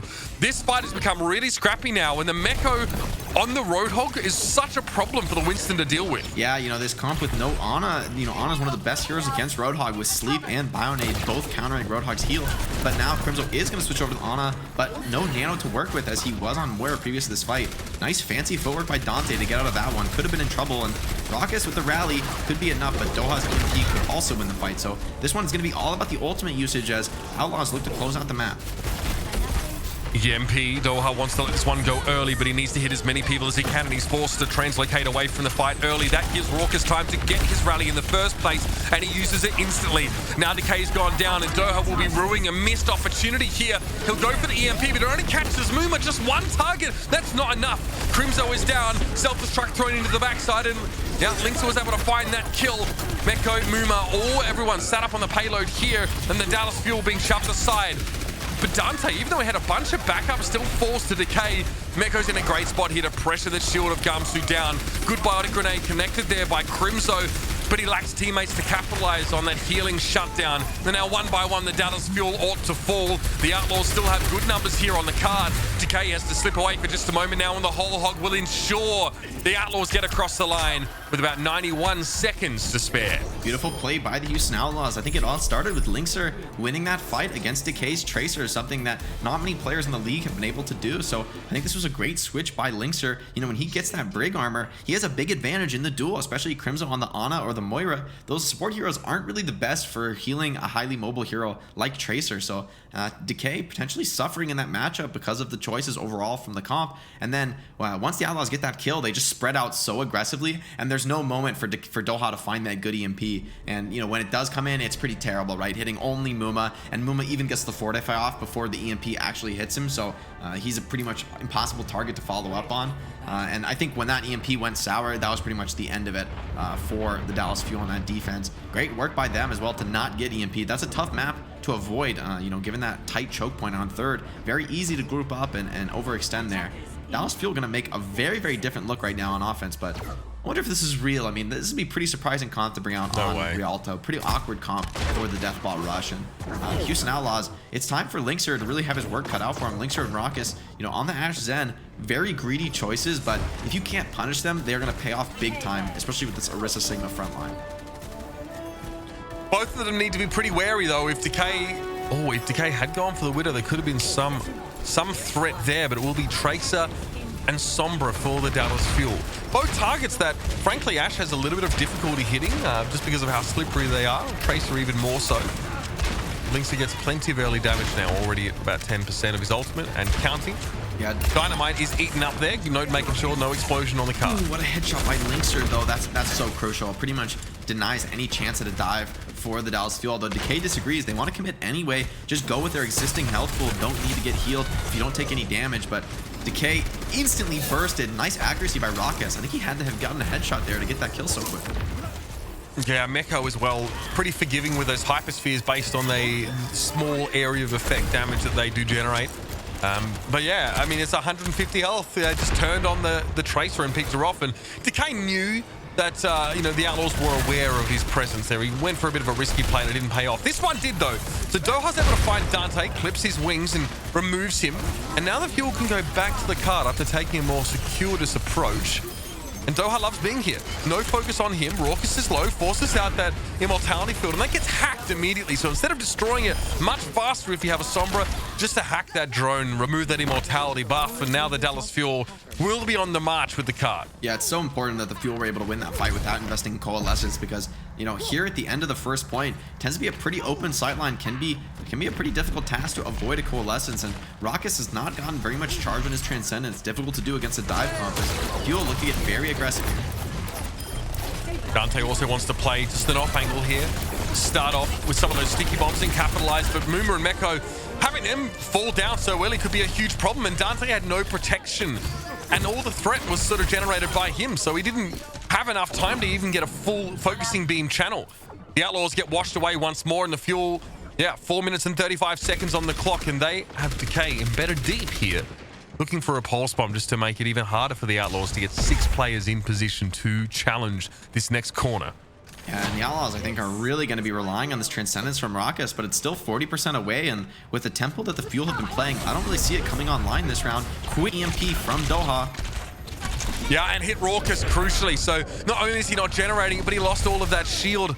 That's a lot of his health pretty much gone in that moment, and the Fuel, it's another one team fight. This is starting to turn into a full-blown snowball now. The longer that Meko stays alive, the more staggered he gets, and he realizes that whilst he was taking a breather and healing up, so he eventually drops down, but you can see that the Outlaws now are really trying to pace the Fuel by getting back to the point, but fight after fight, they're losing, and they're losing without the Fuel having to use many of these ultimates. Dallas still have 4 to work with. Yeah, still in control here. The Bob should buy some time, but it's all on Raucus getting that Transcendence. He gets hacked up immediately. His team has to keep him up here, but Meko, what a huge pickoff, canceling the Coalescence. That is gigantic. Dante over the top there, duplicating a Sombra. And look how quickly that EMP is built up. That is nuts. Closer and Gumsy both affected by it, and the timing couldn't have been better. Closer just used the sound barrier just as Dante got that EMP. You can't ask for that. You don't see that very often. I don't think Dante was trying to play for that, but he completely shut down an ultimate that Closer spent minutes building, where it took him seconds to get that copied EMP. Oh, Dante building an EMP 6 times faster than normal. That's not a sight you want to see on the opposing team. Gamsu going to make the switch over to the Rhine, try and capitalize here off Doha's next EMP, which he's built very, very quickly, and nice pickup by Decay, gets an early advantage. Raucus' Transcendence going to have to be perfect here. If Doha gets the EMP over on the Zen, it should be curtains here for the second point defense in the Outlaws. Raucus, though, he's played this meta plenty. He should know that he has to stay clear of that EMP, but no, he's getting hit by it anyway. He couldn't escape it. Raucus is low on health. He had the chance to use his Transcendence, but with Meko down, okay, he does still go for it. Muma falls, though. Raucus didn't have a chance to heal him up, and now that Transcendence looks god-awful. Yeah, a painful fight for the Outlaws there. As you said, Raucus getting clipped by the EMP. Pretty much decided it. Raucus tried to save Muma with the trance. It was a valiant effort, but just not enough heals, despite the fact that Muma's fortified and he's getting trance healed. Just too much pressure with the Fuel taking down the rest of the targets. They have nobody else to worry about. Muma now trying to retreat, trying to stabilize in the spawn, but the Fuel are just relentless. They're chasing deep, and these staggers are really going to get them a lot of time here on this final push. Yeah, Crimzo's just pushing in, Jake, on this Moira. You love to be in those situations, throw those Bardic Orbs forward and get free damage. Now, Crimzo may be set up for an aggressive Coalescence here. Okay, we're hitting the back line with both the Biotic Orb and the Coalescence. This is odd, because he can't fade during that period of time, and the Canadian gets a little bit ahead of himself, and that was That was questionable play. Yeah, needed some team support there, and it didn't really come through. But Decay does find Raucus in the post fight. Repel still alive, and with the amplification matrix, should have no problem healing up his team. Nice hack by Doha, though. Denies a lot of the value here from this Bob, and able to get Dante as well. So Doha kind of crushing on this Sombra offense, looking to beat Houston's incredible time that they set. This is a very offensive favored side of Rialto, not normally what we see out of this map. Yeah, Doha's giving you everything you want, including 2 tanks on a silver platter. Muma and Meko got hacked there, and Muma had no time to use the supercharger, nor would that have been advisable anyway. Close is going to have a sound barrier as well, but Decay gets a double pulse bomb. It's beautiful. And Repel can't touch. He was hacked trying to approach. Dallas get incredibly high value out of this Sombra, Jake. It looked so good. Doha was hacking immortality fields. He was hacking bobs. He was getting huge EMPs, making Raucus's life completely miserable that whole round. Yeah, I would have loved to see maybe a Brig pick come out. I think the plan for the Houston Outlaws was just to stabilize on last point where their comp should have been most effective, but they just couldn't keep pace with Doha's EMP. I mean, he was so incredibly quick getting that ultimate up that they just weren't ready with the counter ultimates, right? If you do have that Transcendence online, in theory, it should be something you can respond to, but Doha was just so far ahead in terms of his tempo that Dallas Fuel were able to capitalize perfectly, and that gives them a big advantage coming into this time bank on the round 2. How do you answer that? How do you answer that Sombra threat now if you're the Outlaws and you know you're behind on time bank? I'd love to see heroes like Brig and Ana come out against Sombra. Those are, in my opinion, the 2 best heroes against Sombra, both offering that interrupt potential, so you could even cancel an EMP or more reasonably just burst Sombra down so that she can't translocate out when she's in that farming phase. But the Zen Bap is a very greedy comp, focused more on just dealing the damage, not really so much on survivability, and could see a different look come out from the Outlaws here, but so far they want to play the Zen Bap, although once they see that the Dallas Fuel are still confidently running this all-in dive, I'm not sure that that'll stay the same. Yeah, it's odd to still see the Zen being played now, especially with how difficult things were for Raucus when Doha was running Rampage on this Sombra. He will stay, he'll switch. Okay, so he goes for the Brig here. So a little bit of a mix-up, less greedy composition. Gamsu gets sticky bombed. Some vandalism occurring early in the round here by Dante. He'll be healed up though and won't be anything to write home about in the end. Lynxer gets a headshot on Decay, and Doha is in trouble. Focusing beam, yeah, it's going to get him quite low here. And Lynx is in position to fight him. The Outlaws get everything they want early. Ooh, that's exactly the opposite of what the Fuel are hoping for. Losing a first fight so brutally on dive comp is a worst case scenario, because dive comp is a strat that, you know, you want to be in the advantage. You want to be staying ahead on the ultimate charge and winning early fights to do that. But, you know, when the reverse is happening, dive comp really suffers. So we're going to see Gamsu switch. Oh, no! Ooh, a big overextension by Muma, getting heavily punished. Great accuracy by Decay to get that kill, and now the Outlaws are running for the hills. That's just a big error on Houston's side, and Fuel more than happy to take that home. I mean, that surely shouldn't really happen, right? The Outlaws lose Muma and then they immediately have to disengage. Yeah, Raucus was going back to Swan to switch over to the Zen. Ooh, but that's a great counter kill. Why Dante and Lynx are both activating to take down the enemy DPS, keeping their team alive in this round. Covering the errors here for the Houston Outlaws just by pure fragging potential. Lynxer and Dante. Gamsu goes down, Dante finds him, focusing beam, and Meko wants to forge ahead. Sigma likes to be here too, continuously setting new barriers further and further forward, taking more space, and Dallas are kicking themselves. They had such a big opportunity there, but then just lose 2 players to picks, and they have to concede the checkpoint. But now we are in overtime. The Outlaws cannot leave the car for any reason. Yeah, and it's Coalescence versus Copy here. Dante needs to get a lot of value to be able to deal with the heals coming in. Meko, though, caught alone and heavily punished. Still a fight, though, for the Outlaws. Decay gets some shots in there. Raucus getting pressured heavily. Decay gets a health pack, so Dynamite not too much of an issue. Trying to work down Bob, but Lynxer is able to use it to get that kill on Gamsu. And Dante again is firing up. The Outlaws DPS players rising to the occasion, and the card's still moving. Dallas have Decay, Crimzo, and Closer left, and they all have to get out of dodge. More and more progress now being ceded to Houston, making it even harder for Dallas to match that when it comes to their go on attack. This is a critical failure. Given the overtime spawns, it's going to be very difficult. Outlaws stepping off the cart there for a second. That was dangerous by Muma, but he's back, and Raucus needs to finish this Transcendence, but helped out by a big pick by Lynxer. Crimzo going for the Biotic Grasp here, losing a lot of health, and now Coalescence will be great to have, but he's still a little ways away from it. Gamsu's down, Decay as well, and the Outlaws are going to keep going in overtime. They just keep winning these fights. Linkser, Dante going absolutely mental. A duplicate on the Orisa here, which makes perfect sense because the Outlaws do not want to be moved. And the fact that Raucus wins that fight without investing Transcendence wisely elects to just let himself fall, trust his team to win the fight, and when he comes back with his Transcendence next fight, that's going to be the perfect edge to outlast Closer's Sound Barrier. Meko as well with Grudic Flux probably just going to force the Sound Barrier all on his own, so this is going to be tough. Fuel, they have to start the card here to have any chance of winning this map. I don't have any big ultimates quite yet. They will in a couple of seconds, though. Both support ultimates should be enough to get the job done. Here's the Cold Essence Repel. He loses his Immortality Field. Doha's able to back away there from the Gravitic Flux, but Muma's still trying to push the cart, get a little bit of extra progress and try and get the Outlaws closer to their goal. Eventually, Houston will be stopped, but they get 5 checkpoints and some. And that is something that the Dallas Fuel are going to be kicking themselves for letting happen. The Dallas Fuel don't have a lot of time themselves to work with. They lose a couple fights and they won't get nearly as far as Houston. The Outlaws started that with a minute 30 in the time bank, but you wouldn't know it considering how incredibly far they just pushed that payload. A couple of massive fight wins. Gotta shout out Linkser and Dante here. Huge carry plays. Even when Outlaws made that critical error, losing Muma when they started to win the first fight, Linkser and Dante strike back yet again, picking off both DPS on the side of the Fuel. And that was just the story of the round. So many fights were began by Linkser getting a quick pickoff onto Decay or Doha, and Dante doing much the same with the cleanup. So huge plays from the Outlaws, giving them a very, very good odds of closing out their map pick here on Rialto, bringing the series potentially to 2-2. Fuel, they're gonna need to strike back hard if they have any hope of taking this map. But you see Raucus, he's already anticipating the dive comp. He's already on the Brigida, so setting his team up really well to stabilize when he gets that rally online. Yeah, I mean, you're right. Dallas Fuel have their win condition established now. It's just a little bit harder than I hoped it would be.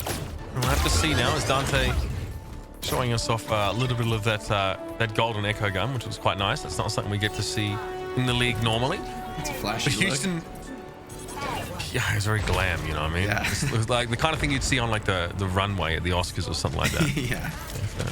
I mean, like Billie Eilish kind of thing. I don't know. Maybe next time. Doha is going to push forward now and get himself at least behind the Outlaws setup here. This is a very long way around. He puts a very deep translocator in, and you must feel nice, right? When you can just go off on your own journey and Decay still finds a kill for you.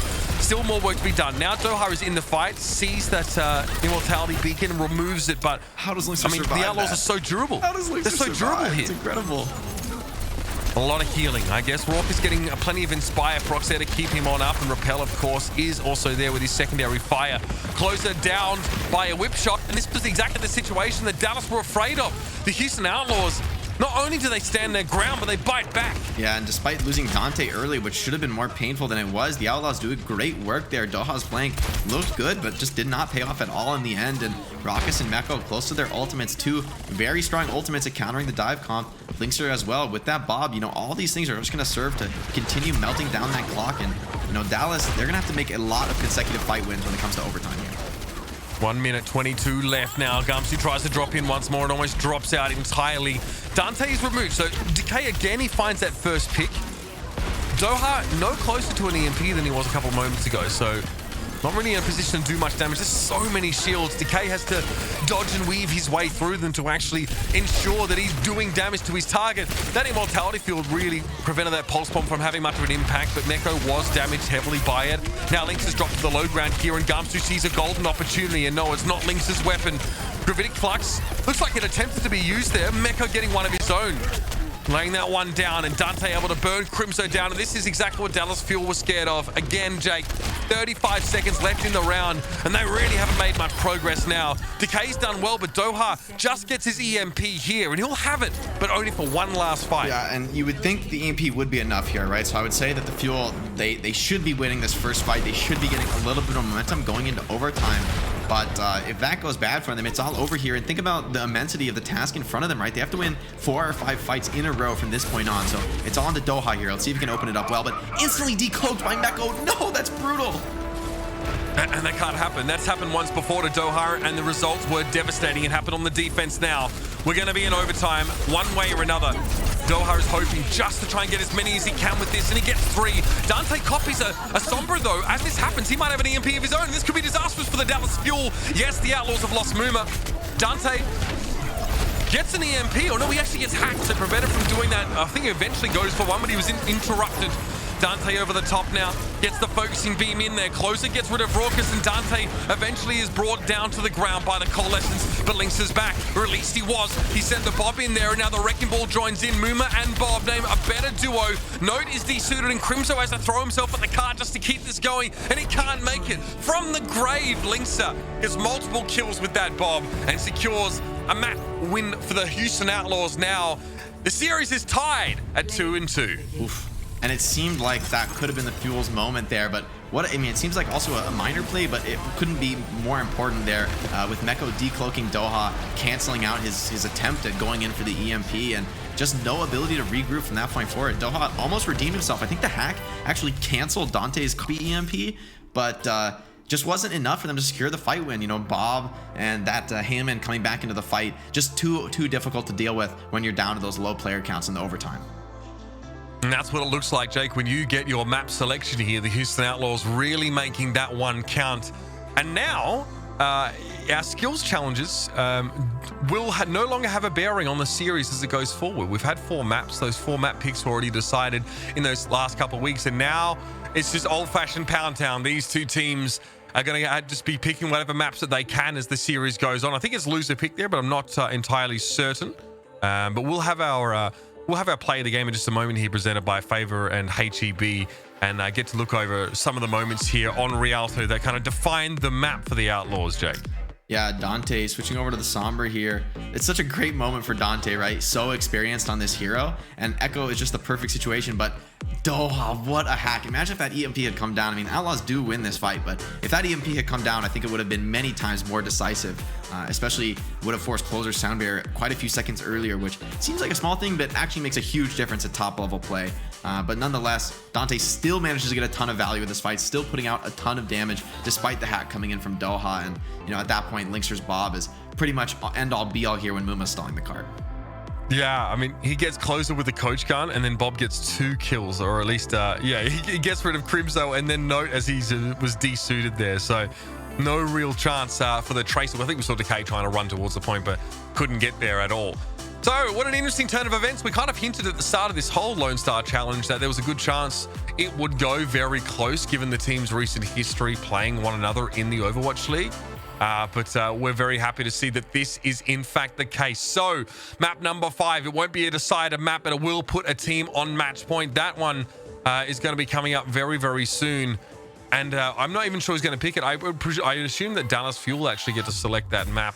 So we'll see what their kind of choose is. Their choice is. It is a Dallas map pick. I've had that confirmed for me now. So what do they come up with here? Because they've really started to run out of steam in this series. Rialto was a fairly drawn out affair, and it looked like it really wore them down. And yeah, Doha looked incredible, Jake. A lot of the time, it's the intangibles for a Sombra player that really make them good. Getting those hacks like he did on Dante made a big difference. But what do you expect to see the Fuel go for? Like, where do you feel like they're strong? Do you want to see them go for control, considering how they looked early? I mean, it seems like their best comp is this very fast, aggressive dive. Decay and Doha have, over the course of the whole series, I think, played really well. You know, Doha farming incredibly quick EMPs, Decay constantly producing on that Tracer, whether with those Pulse Pistols or the Pulse Bomb, you know, consistently finding value, finding pickoffs. It just feels that Houston now started to figure out this strategy, right? They're consistently running the Brig and the BAP, two very defensive supports, able to keep their teammates alive, and the rest of the team has been putting mostly their pressure onto Gamsu and Note. So while Decay and Doha are allowed to run rampant, without the tank support, they just can't stay in the fight for long enough, and it seems that Houston's counter picks have been working out for them since they started to pick this Brig BAP comp. Jake, you were hard on them. You said they were playing a pretty greedy composition there, Zen Baptiste with the Ash, but they've changed their ways. They've gone to something more robust, and it seems to have made a gigantic difference. So, yes, big shout out to Houston for making that sort of evolution. We are going to be back in just a moment, ladies and gentlemen. Map 5 is right around the corner. I'll give you a hint. Dallas Fuel did, in fact, choose control. Of course, very quickly, a big shout out to Favor. Texas favorites delivered fast. You can be one of the first 500 new users to apply the code FUEL10 for $10 off your first order. Restrictions do apply. Visit favordelivery.com/promos for details. Favor, anything delivered. All right, we'll be back, ladies and gentlemen. Map number 5 is right around the corner, so stay tuned for more of this Lone Star Challenge.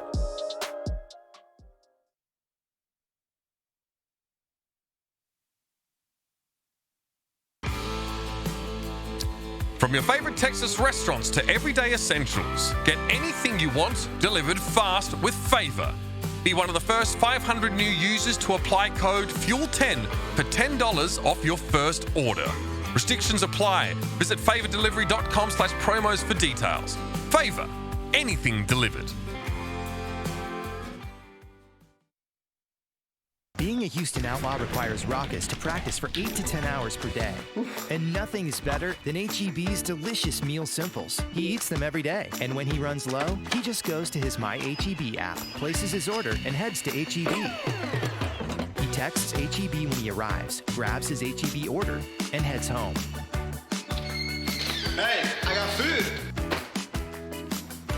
I'm back, guys. HEB Curbside, making it easy for Raucus to be a Houston Outlaw.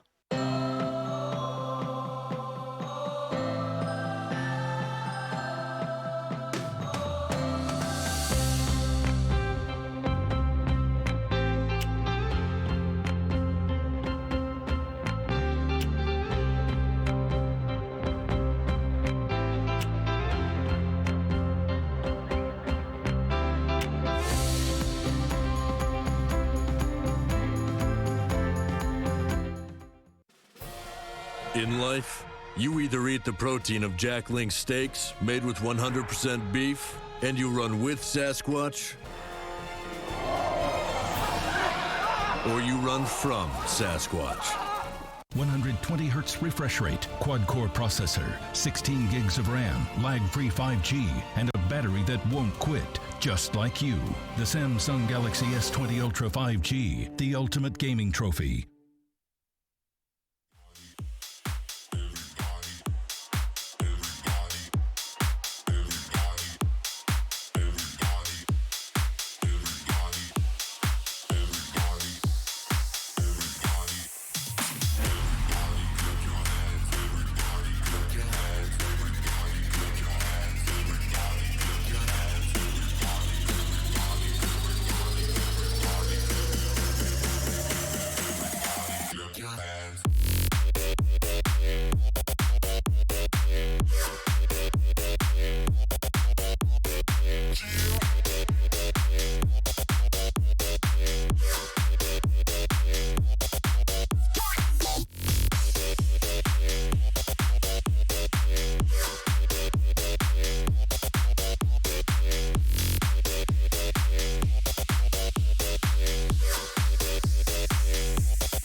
Couldn't have asked for much more from this Lone Star Challenge so far. Sorry about that little brief mute, ladies and gentlemen. We are back.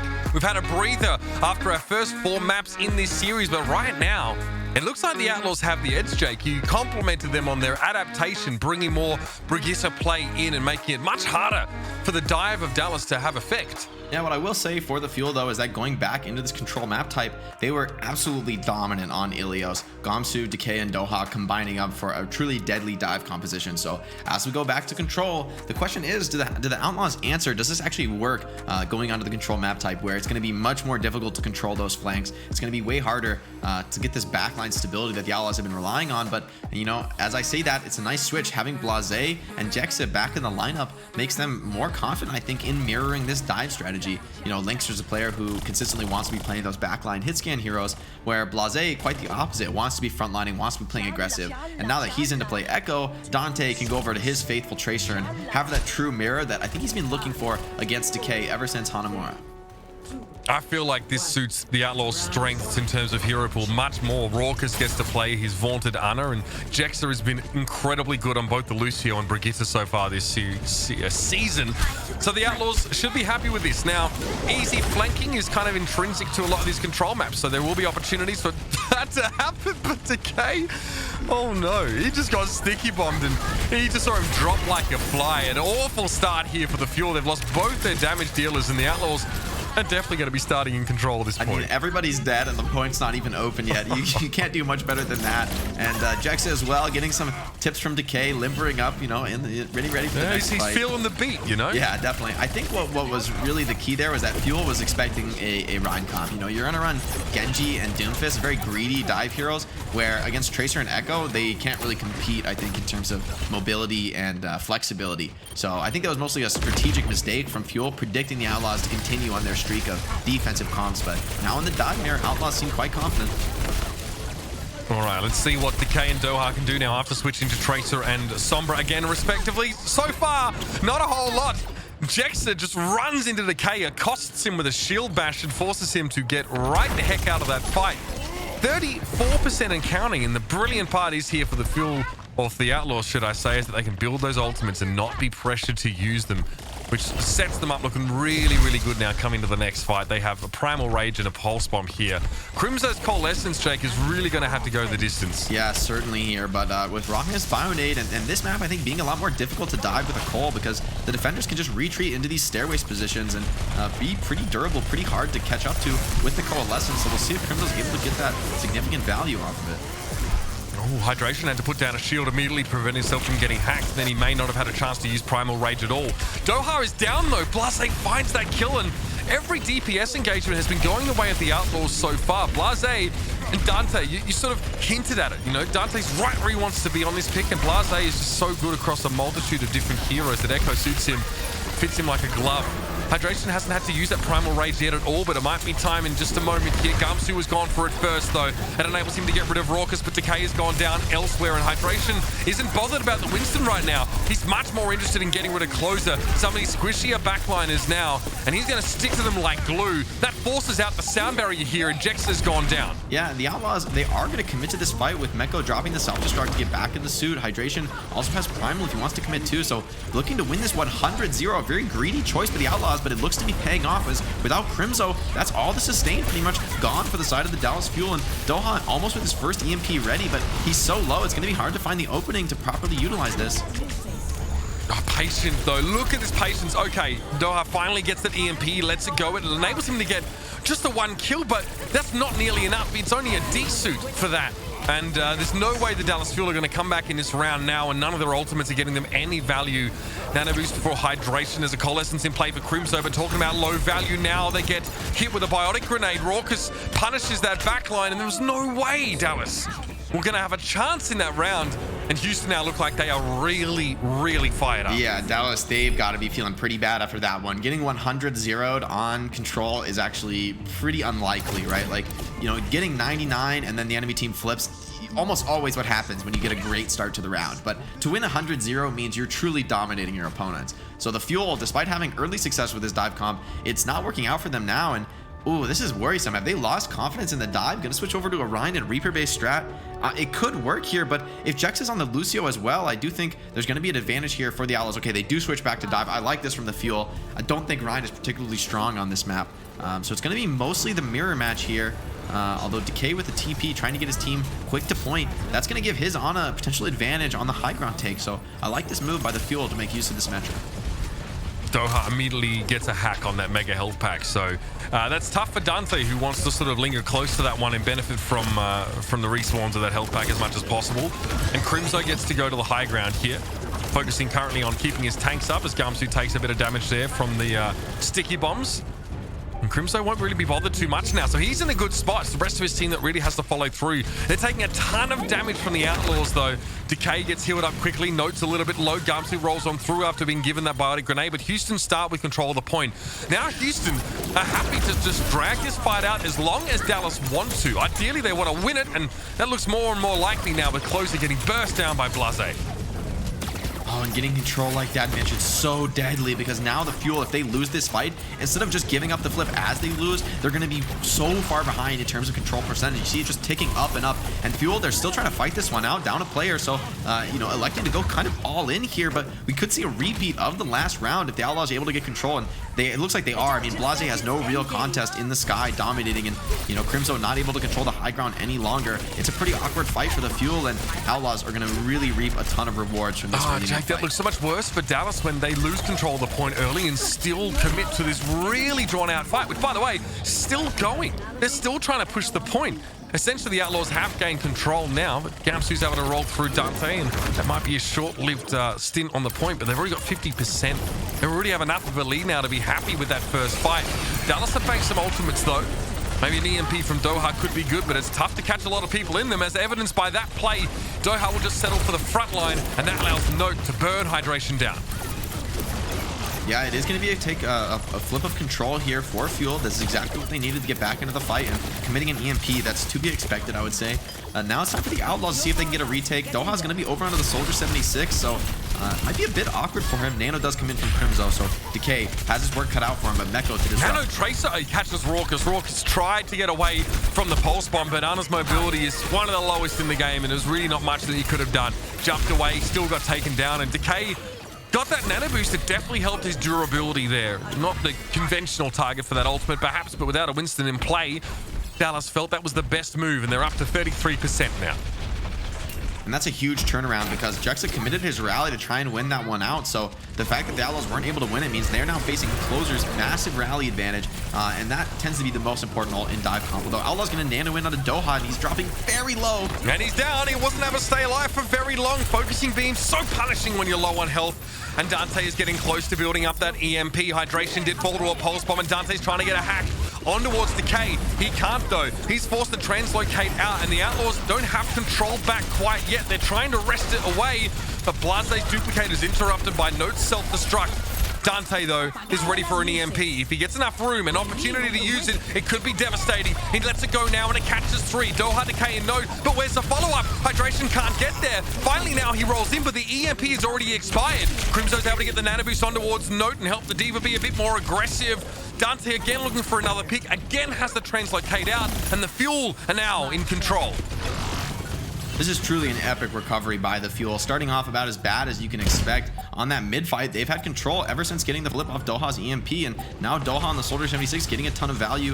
Gamsu's Mines, no obvious counter to them coming into this next fight, so the stuns need to be on point for the Outlaws. If they get caught by this minefield, it's going to be curtains for them here in round 2. Gamsu looking for a chance, a place to put the field itself. Hydration, pile drive to the high ground. Gamsu follows suit, but Raucus is down. That's not good for the Outlaws. Jex is sleeping as well, so there's no healing at all. And Doha, it's an easy pick off with a tactical visor now. And of course, the Outlaws have no shielding, just a defense matrix. It's not enough to protect them from the onslaught of Soldier 76. The legs have it, apparently, and the Dallas Fuel now will take this second round of Oasis, forcing a tiebreaker here in map 5. And as dominant as round 1 was, and even the mid-fight for round 2 going so strongly in favor of Houston, I thought they were in solid control here of Oasis, but Fuel showing why they picked this map. A huge recovery off the back of massive pickoff by Decay, really taking that nano and luckily able to get Raucus with it. I think if he hadn't hit that pulse bomb, I mean, he didn't get the stick, but it was close enough to get the kill that I think without that, Juxa would have pushed him with the rally, and we would have seen quite a different round. Now the Outlaws going to go back to their bread and butter with this Rhine composition. This map, however, is a lot harder to play dive on, just a lot less mobility options. So I think this is a wise choice for Houston and Dallas, but Decay and Crimzo on these more playmaking oriented heroes, whereas Raucus and Blase on the Reaper Moira, it's going to be basically a question of whether Decay and Crimzo can find big value and justify their worth. Otherwise, Houston should have the overall advantage in a long trade. Hydration now forced to go head-to-head in a Reinhardt battle against Gamsu, which is no small task. The Outlaws opt to start around on the high ground, and you'll see Decay there, just at the back of the screen, trying to make his way around to the left-hand side and use that cover as much as possible. Hydration shield is a little bit lower now. He wants to barrel forward the rest of his team. Jexa gives the signal. Forward they go. Big hit on Gumsy. The fire strike to set it up, and it's an easy cleanup now. The Reinhardt battle won out by Hydration and the Outlaws.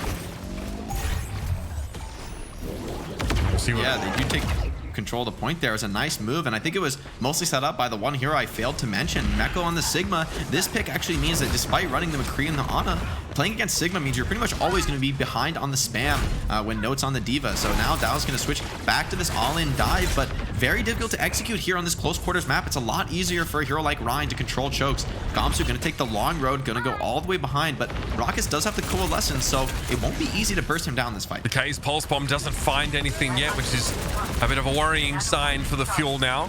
As playing in close quarters is extra dangerous with Coalescence now online, and Raucus lets it go.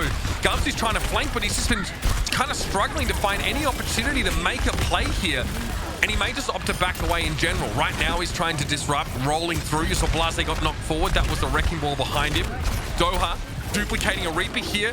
No chance to go for a gainful Death Blossom. The Outlaws will retain control, and crucially, Raucus is already halfway to another Coalescence. Decay's on him, though, so the team, they have to support him, and nice dive by the Fuel. Does take out the main healer and the main DPS. Dante's striking back, though, and he has the copy. If he's able to get a crucial copy here, should be able to win this round. Does copy the Ana, trying to take down Crimson with the Bionade. Dante does it. Yeah, he does it, but he's not able to keep Hydration alive, so he has that extra healing. Now he pops out a duplicate, but the sound barrier is there, and the Outlaws, they want to up the ante in this fight, no pun intended, because that's exactly what they're doing, committing extra ultimates in a very even fight there. So rolling the dice and coming up with the goods now at 77%. The Dallas Fuel more and more desperate as this round grows, and Dante might have himself a double here. Not quite as much of a focusing beam damage on Note as he would have liked, though. Yeah, but he does pick off his counterpart and sets Note so low that Note needs to get rehealed before he can initiate. So the clock's just ticking here for the Outlaws, and Blaze's huge Death Blossom barely kept alive by the Coalescence as well. Outlaws want to close this map out here and now. Yeah, it looks like that's exactly what they're going to do. It's going to be the drips and drabs coming in now. Kinetic Grasp used by Meko. A lot of extra healing for him there as he ate Decay's Pulse Bomb. Nuts! Gamsu straight down the hole, and that's not where he wants to be at all now. It's Closer forced to back away. And another 100-0 round looks to be on the cards for the Outlaws as they set themselves up a match point, and they go ahead 3-2 in this series. And Mitch, this is the second time that the Dallas Fuel have picked a map and then lost it. So Outlaws, they've got to be feeling themselves at this point. Dallas, they're going to have another map pick, but Houston on match point here, potentially ready to take the series. I don't think they're scared of the map pick advantage anymore. No, I don't think so. And maybe it never mattered to them in the first place. The series was neck and neck even at the beginning of it there. But Raucus there with the Coalescence to finish things off. And when you can get your Moira online and getting a lot of those ultimates build up, you're definitely set in good shape, to continue just maintaining an advantage or snowball set advantage. And I love the Sigma pick there early on from Meko. It looked really good, and it really enabled them to win that first fight by taking Gamsu so low. I don't think the Fuel realized that that would be a pick that the Outlaws would go for, so they went for that sort of close play in the right side room, and yeah, summarily punished for it, Jake. Yeah, and another 100-0, quite a rare sight to see in the Overwatch League level gameplay on Control. So Outlaws looking really, really strong, looking to close out the series now. Dallas, their biggest strong suit has been Decay on this Tracer, I feel, and in those rounds, he felt completely shut down. It's always been his pulse bombs, as you said, that are making the difference. So when they miss, you start to worry for the Dallas Fuel. Well, only one more map in this series here as the Houston Outlaws look to carry this momentum forward. So far, the prospects are good, but we'll have to see if that is actually what happens in reality. Map 6 is just around the corner, so stay tuned here as the Lone Star Challenge continues to deliver. In life, there are people who hike with poles and drink their meals, and people who feed on Jack Link's Jerky, a protein snack made with 100% beef. Because in life, you either run with Sasquatch or you run from Sasquatch. Hey guys, it's Blank from Houston Outlaws, and this is our day with Zenny. Play Overwatch 16 hours per day. I've had a lot of issues with my eyes in the past. The more I play, the more tired my eyes get. They showed us a presentation on how blue light filters work, how it can help your eyes, your health, your performance. With Zenny's glasses, they feel more natural part of your style or your fashion. With these glasses specifically, it's very hard to tell a difference. So I think every gamer can actually benefit from them. It'll help your eyes without taking away from the gameplay. 120 Hz refresh rate, quad-core processor, 16 gigs of RAM, lag-free 5G, and a battery that won't quit, just like you. The Samsung Galaxy S20 Ultra 5G, the ultimate gaming trophy.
Well, the writing is on the wall now. The Houston Outlaws look to have bounced back from a little bit of an anemic start to the series, or at least one that was very close between the two teams. They've definitely taken some big strides out ahead after that convincing Oasis victory, Jake. Yeah, Mitch, I would totally agree. I mean, Ilios, if we look back to that, it's just the question is where have those teams gone? I mean, the Outlaws got completely dominated on our first map of the series, making it look like the Fuel's map picks were really going to play a big part in the series. But now on to Oasis, another Fuel map pick, just completely shut out by the Outlaws. I mean, they did take a round, but even that round felt more like Decay's hero play saved it for the Fuel rather than, you know, an overall team victory. So the Outlaws in strong position to potentially close out the series. We're going to go to another hybrid map.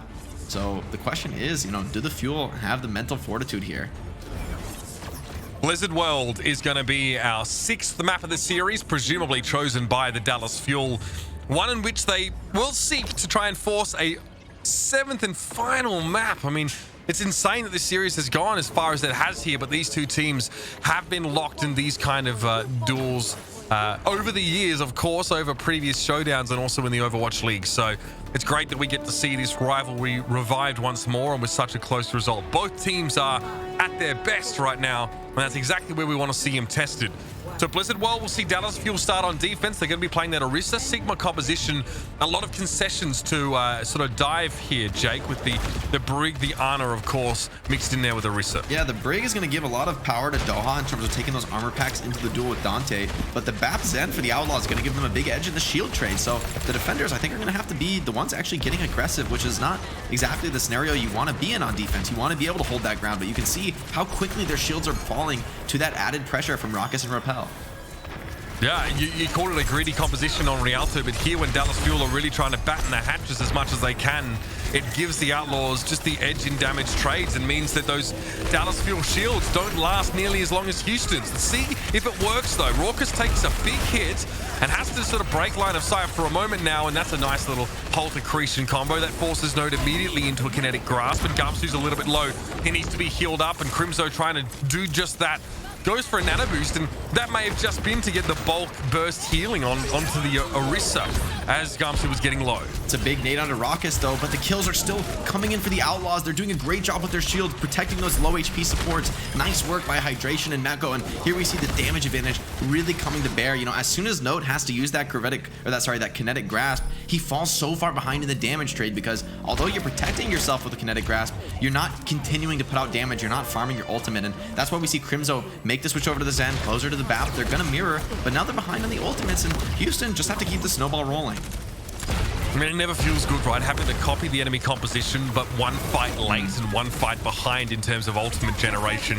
It always sort of puts you a little bit further behind in the immediate future, but Doha makes a daring rush and is able to beam Dante down, but closer is missing. It's just as Zenyatta for Crimzo in terms of healing right now, and if the Outlaws can continue to output the damage, those healing resources will be sorely tested. Okay, well, Raucus gonna get thrown down as Doha gets a copy on a Sigma there and able to get the Gravitic Flux very quickly. A fight like this is exactly what Dallas needed to make up for that ultimate charge deficit. Hydration just trying to slip out of here with his life, and Decay is going to get the pick, but pays for it with his life, and with the closer spawn for the attack side here, going to be a bit of an edge here. Meko might be caught though. This is huge if they're able to pick off Meko. Dante going to copy as well. The Sigma all in committing to this fight, but it seems that Fuel are stabilized. Dante gets very little done with that copy there. He was essentially on his own in that position as Sigma, and he'd lost his main tank elsewhere. But Gumsu has gone down though to Linksa, so that cart will still be able to move for the time being. There's not really anything right now for the Fuel to hide behind outside of Note's barrier. Dante could be in trouble. Yep, those sticky bombs definitely sealed his fate.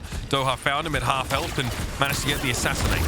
Yeah, nice plays by Doha. Now he's going to get really aggressive with no counterpart to pressure him. It's going to be Meko and Hydration instead to try and take down this Echo, but you can see the Outlaws players in this corner dropping so low. Linkser is going to fall, and I don't know that the Rockets can commit the Transcendence here. I think this has to be a reset for the Outlaws, which is exactly what the Fuel would have hoped for now that they're starting to regain position. But actually, Outlaws, as I say that, managed to hide in the corner, re-stabilize, and Kinetic Grasp from Echo, so he shouldn't have a worry here, but Decay does find the crucial pick. Yeah, I mean, Raucus is nowhere near Hydration at that point, so there's no shielding for him to get behind a Zenyatta, and the fragility of Zen was really exploited in that moment. Dallas Field intrinsically have high ground here again on this second phase of the map, and the Outlaws, if they're going to play something that is ostensibly greedy or a little bit, you know, vulnerable to poke damage like their current composition, their execution has to be much tighter. No reason to switch off Raucus down when you have Transcendence in play, but it may be a consideration in the future. Now Dallas have built up all of these ultimates, and that advantage Houston had to start with has gone. Yeah, both teams with a ton of ultimates. So this fight is going to be very explosive. It's all about the pickoff. So these DPS players need to find some sort of edge in the fight. Amp Matrix from Houston is an edge for them, but Raucus and Dante are producing. Yeah, that's insane. Again, it's just that extra damage that you have with the Zenyatta, the Batiste, of course, and the Echo just pounding damage out. Even if you are a long way away from the enemy team, even if you're not in a great spot theoretically, you still hit your shots. You're going to find you're going to win these fights. Bob, though, really doing a lot of work over the fight. 3 kills over 2 Bobs, and Decay was able to find a couple, but Hydration's already able to get the cart over the line here, and the Outlaws get a crucial time extension, and that Gravitic Flux from Doha, not a big deal. He copied a Sigma, but it doesn't really get much value. Yeah, Amp Matrix in the corner just proved too much for the Fuel. I don't think they were ready for that one because the picks just instantly came in from Dante and Raucus, and once you lose players, then all these ultimates that mostly serve to boost your overall team's damage become so much less efficient. Dante finds another one, so the snowball's going to continue to roll forward. Outlaws tanks, they're so aggressive, and it seems to be paying off right now. Hydration and Meko, no fear in their body, and Dante with another pick.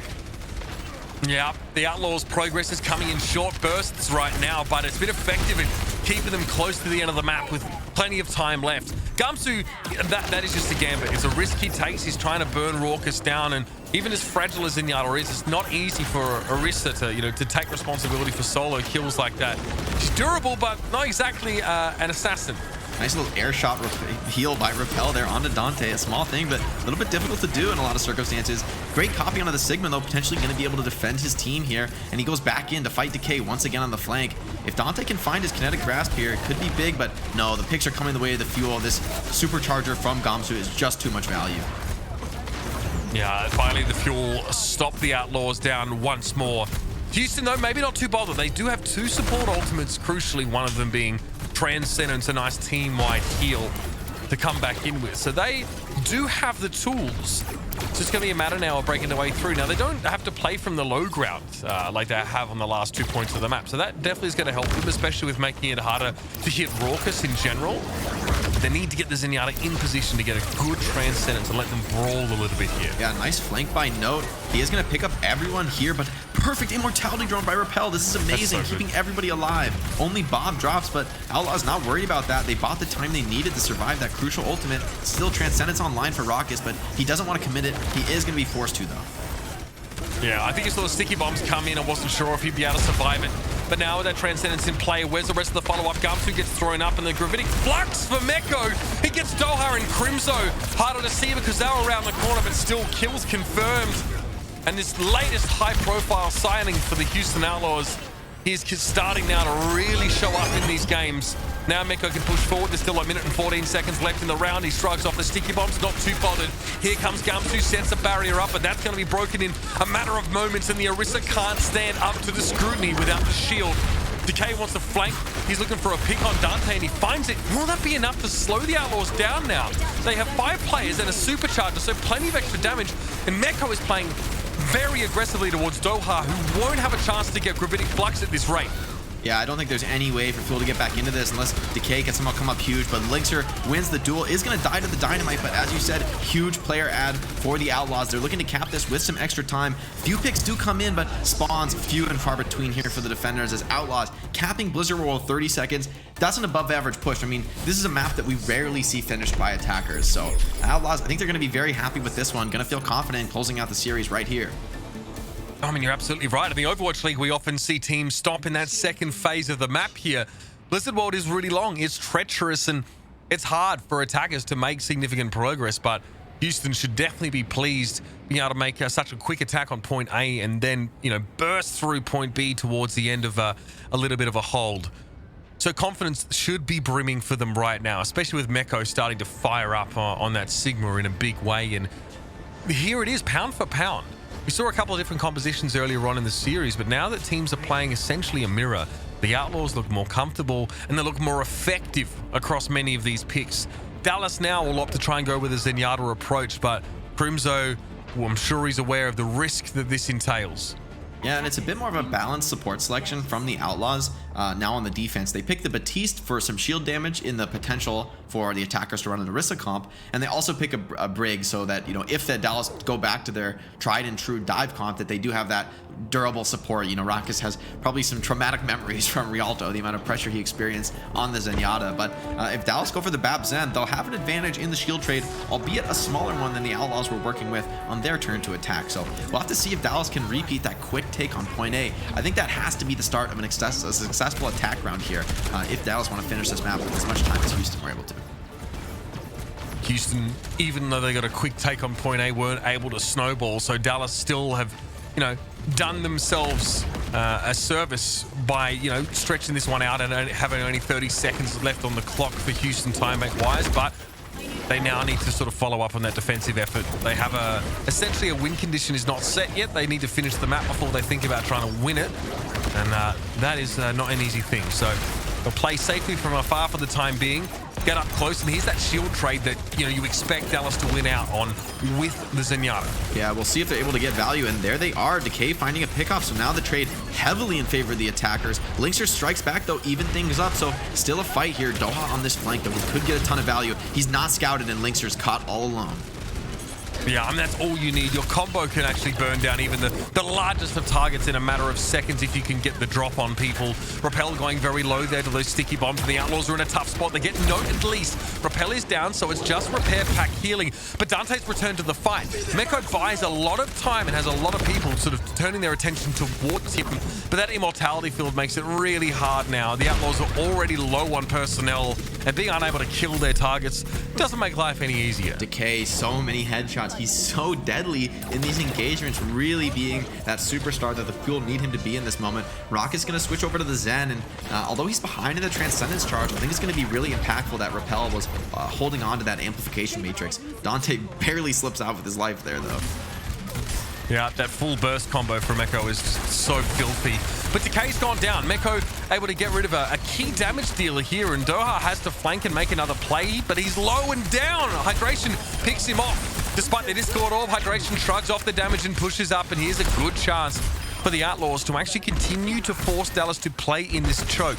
Not where they want to be, when they really want to be flanking where they can with his Echo. Oh, Mitch, this is really bad too. This is a map where you lose this particular fight pushing the cart, and the enemy is almost always going to spawn camp you. Outlaws know about this. They're pushing up to the high ground, and this is a hold that actually might be better than any of the traditional holds on the map. So when you get the opportunity to take this on defense, the attackers are surely hurting. You can see how awkward the positioning is for the Fuel and Dante once again. Yeah, this could get really old really fast for the Fuel. In fairness, they've still got 4 minutes to work with, and they will likely eventually break this hold, but it's really about how long it takes now that they know that they have to be rather expedient as they progress through the map. They lose Gamsu once more, and the spawn camp still going strong. Yeah, Closer has to drop the Immortality field just to keep him alive, but that's a very defensive field. It's really only going to keep them up in the corner. Decay switching over to the Soldier. That's a pretty odd choice here. I'm not really sure what his game plan is. Going to try and go for some sort of big flank. Does put a ton of damage on Closer, though. Or sorry, on Repel bit. Yeah, and that should have been a kill from Decay there, but there was an Immortality field thrown down, so that Gravitic Flux from Note gets nothing, no value whatsoever. The only kill from Dallas was on a Bob, which is barely sentient, if I'm honest with you, and the Outlaws still have 6 players full strength, and they've already burnt about 50 seconds to a minute off the clock since this spawn camp started. That was Fuel's big commitment. I mean, dropping 4 ultimates trying to break the spawn camp, and it doesn't work out at all. Dante in this corner, if he's not scouted, he could become a Sigma or an Orisa here, and it'd be so hard to answer. He already is on that flank that normally a Sigma would never be able to reach, highlighting the unique power of the copy, but instead he takes down the Bongo. Oh, that's so painful. Another ultimate now gone to waste here for the Dallas Fuel. First Gravitic Flux, now the Supercharger, and Dante's in a great position to keep flanking. The Fuel don't really have the bandwidth to turn around and deal with this persistent thorn in their side. They're focused on trying to get the point. Doha trying to slow Dante down, but gets nowhere. And now we're into 90 seconds of spawn camp-based stall, and the Fuel are trying to flank en masse. Yeah, this is all they really can do here. Hydration, fearlessly aggressive, does have that Immortality field behind him. Again, that confidence in the support line pays off. Repel gets the cleanup. Repel's so good. Oh, he's so good. He saves Dante with a timely Immortality field and then just goes and gets 2 kills, picks up Doha. Ah, this is so frightening from the Outlaws. And Dallas are down to 2 minutes. They have lost 2 entire minutes of stall, and it doesn't look like this is going to let up anytime soon. Raucus and Repel have not been forced apart with those key support ultimates, and Dante still has a duplicate. Dallas Fuel, they're looking sad, sorry, and rather ragged presently. Yeah, and focusing beam as well from Dante. Day still has the copy online. Might look to be a Sigma here. No, going to be the Orisa. This is going to be so annoying. And he's right behind Doha as well. If Doha doesn't get a supercharger off. Oh no, it's actually Dante who gets bursted. That's crucial. Yeah, he gets bursted. Doha's able to stay alive long enough here. Now, Gravitic Flux is used. Doesn't catch a whole lot. Note still goes down though, so Dante was able to capitalize on the one target that was held aloft by the forces of gravity. And the Dallas Full again get trounced. Doha able to find a kill on Raucus there, and this might force Houston to give up this choke, but I mean, they have achieved everything they wanted with this stall and more. Yeah, I mean, and they're not giving it up yet, right? These players, they're still fighting for it. Seems like now might be finally the moment. Losing Meko, that is a crucial hero that enables the spawn camp. So the Outlaws are just going to back off, and this got to be painful for the Fuel, right? They never really got that cathartic moment of actually defeating the hero spawn camping. They just got 1 or 2 crucial picks, and the Outlaws just go for the conservative play to back off here. And only 50 seconds left in the time bank, so if the Fuel finish this, it's almost certainly an overtime. Decay finds himself on the Soldier 76, which I think is a pretty awkward choice here in the shield trading comp. You know, Ash is almost always going to get the better of that. Yeah, I mean, Dynamite does so much more, you know, in cases where the enemy team is grouped up here. So clearly there's an idea that Decay has. He's trying to work on it, but it's not making much of an impact so far. Doha loses that 1v1. Dante just gets a slew of kills. And now we're under 25 seconds for the Dallas Fuel. All of their hopes here in terms of the Lone Star Challenge hang in the balance. And they hang on this next fight. They have to win that one, and then the next, and the next, until they get this map done. Yeah, and Decay might be working on his 5K time, but he's not really putting up too much damage for the team. Deep in the backline, pretty awkward positioning, and with Bob available for Linkster to stall the cart, and Supercharger as well on advantage for hydration, this could very easily be the end of the series here. Houston in full control. I think this is their map to lose. Overtime now. Amplification matrix used by the Fuel here to try and get through, but it's no good. Decay's gone down. That Soldier 76 pick hasn't panned out at all. Repels around to hide around the corner, and Gamsu gets a Discord orb for his trouble. The Houston Outlaws now in overtime get to throw down the Gravitic Flux, and they will hold aloft the Fuel players remaining as their trophy to add to the cabinet. And they are the victors here of the Lone Star Challenge. The Kings of Texas come from Houston. What a comeback here, Mitch. Despite going down 3-1 in our challenge series, Houston fight back through the map pick advantage, able to secure Blizzard World here. Really impressive performance by them, and that spawn camp was just almost painful to watch. You know, I'm as biased towards Houston as anyone possibly could be, but I gotta say, getting spawn camp like that is so painful. I was feeling for the Fuel in that moment. Yeah, it was tough to break. They couldn't flank the Outlaws at all. It was such a powerful position, and sort of as soon as you pointed out how scary that could be for Dallas, that was when Houston sort of kicked into gear, winning a fight there at the choke, and just a small moment of carelessness for the Dallas Fuel after they just managed to win. They just managed to get the cart rolling.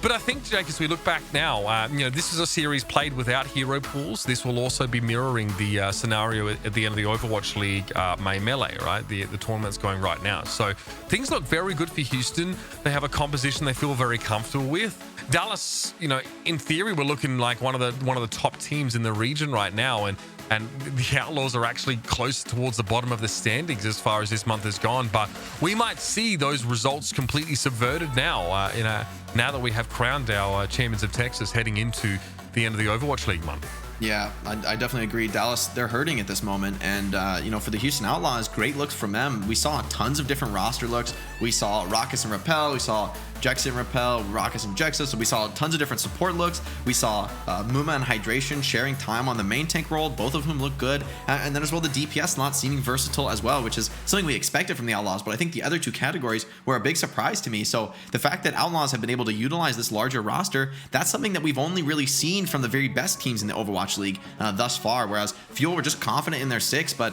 didn't really work out for them this series. Outlaws take it home very convincingly and felt like they had all the momentum in the world going into that last map.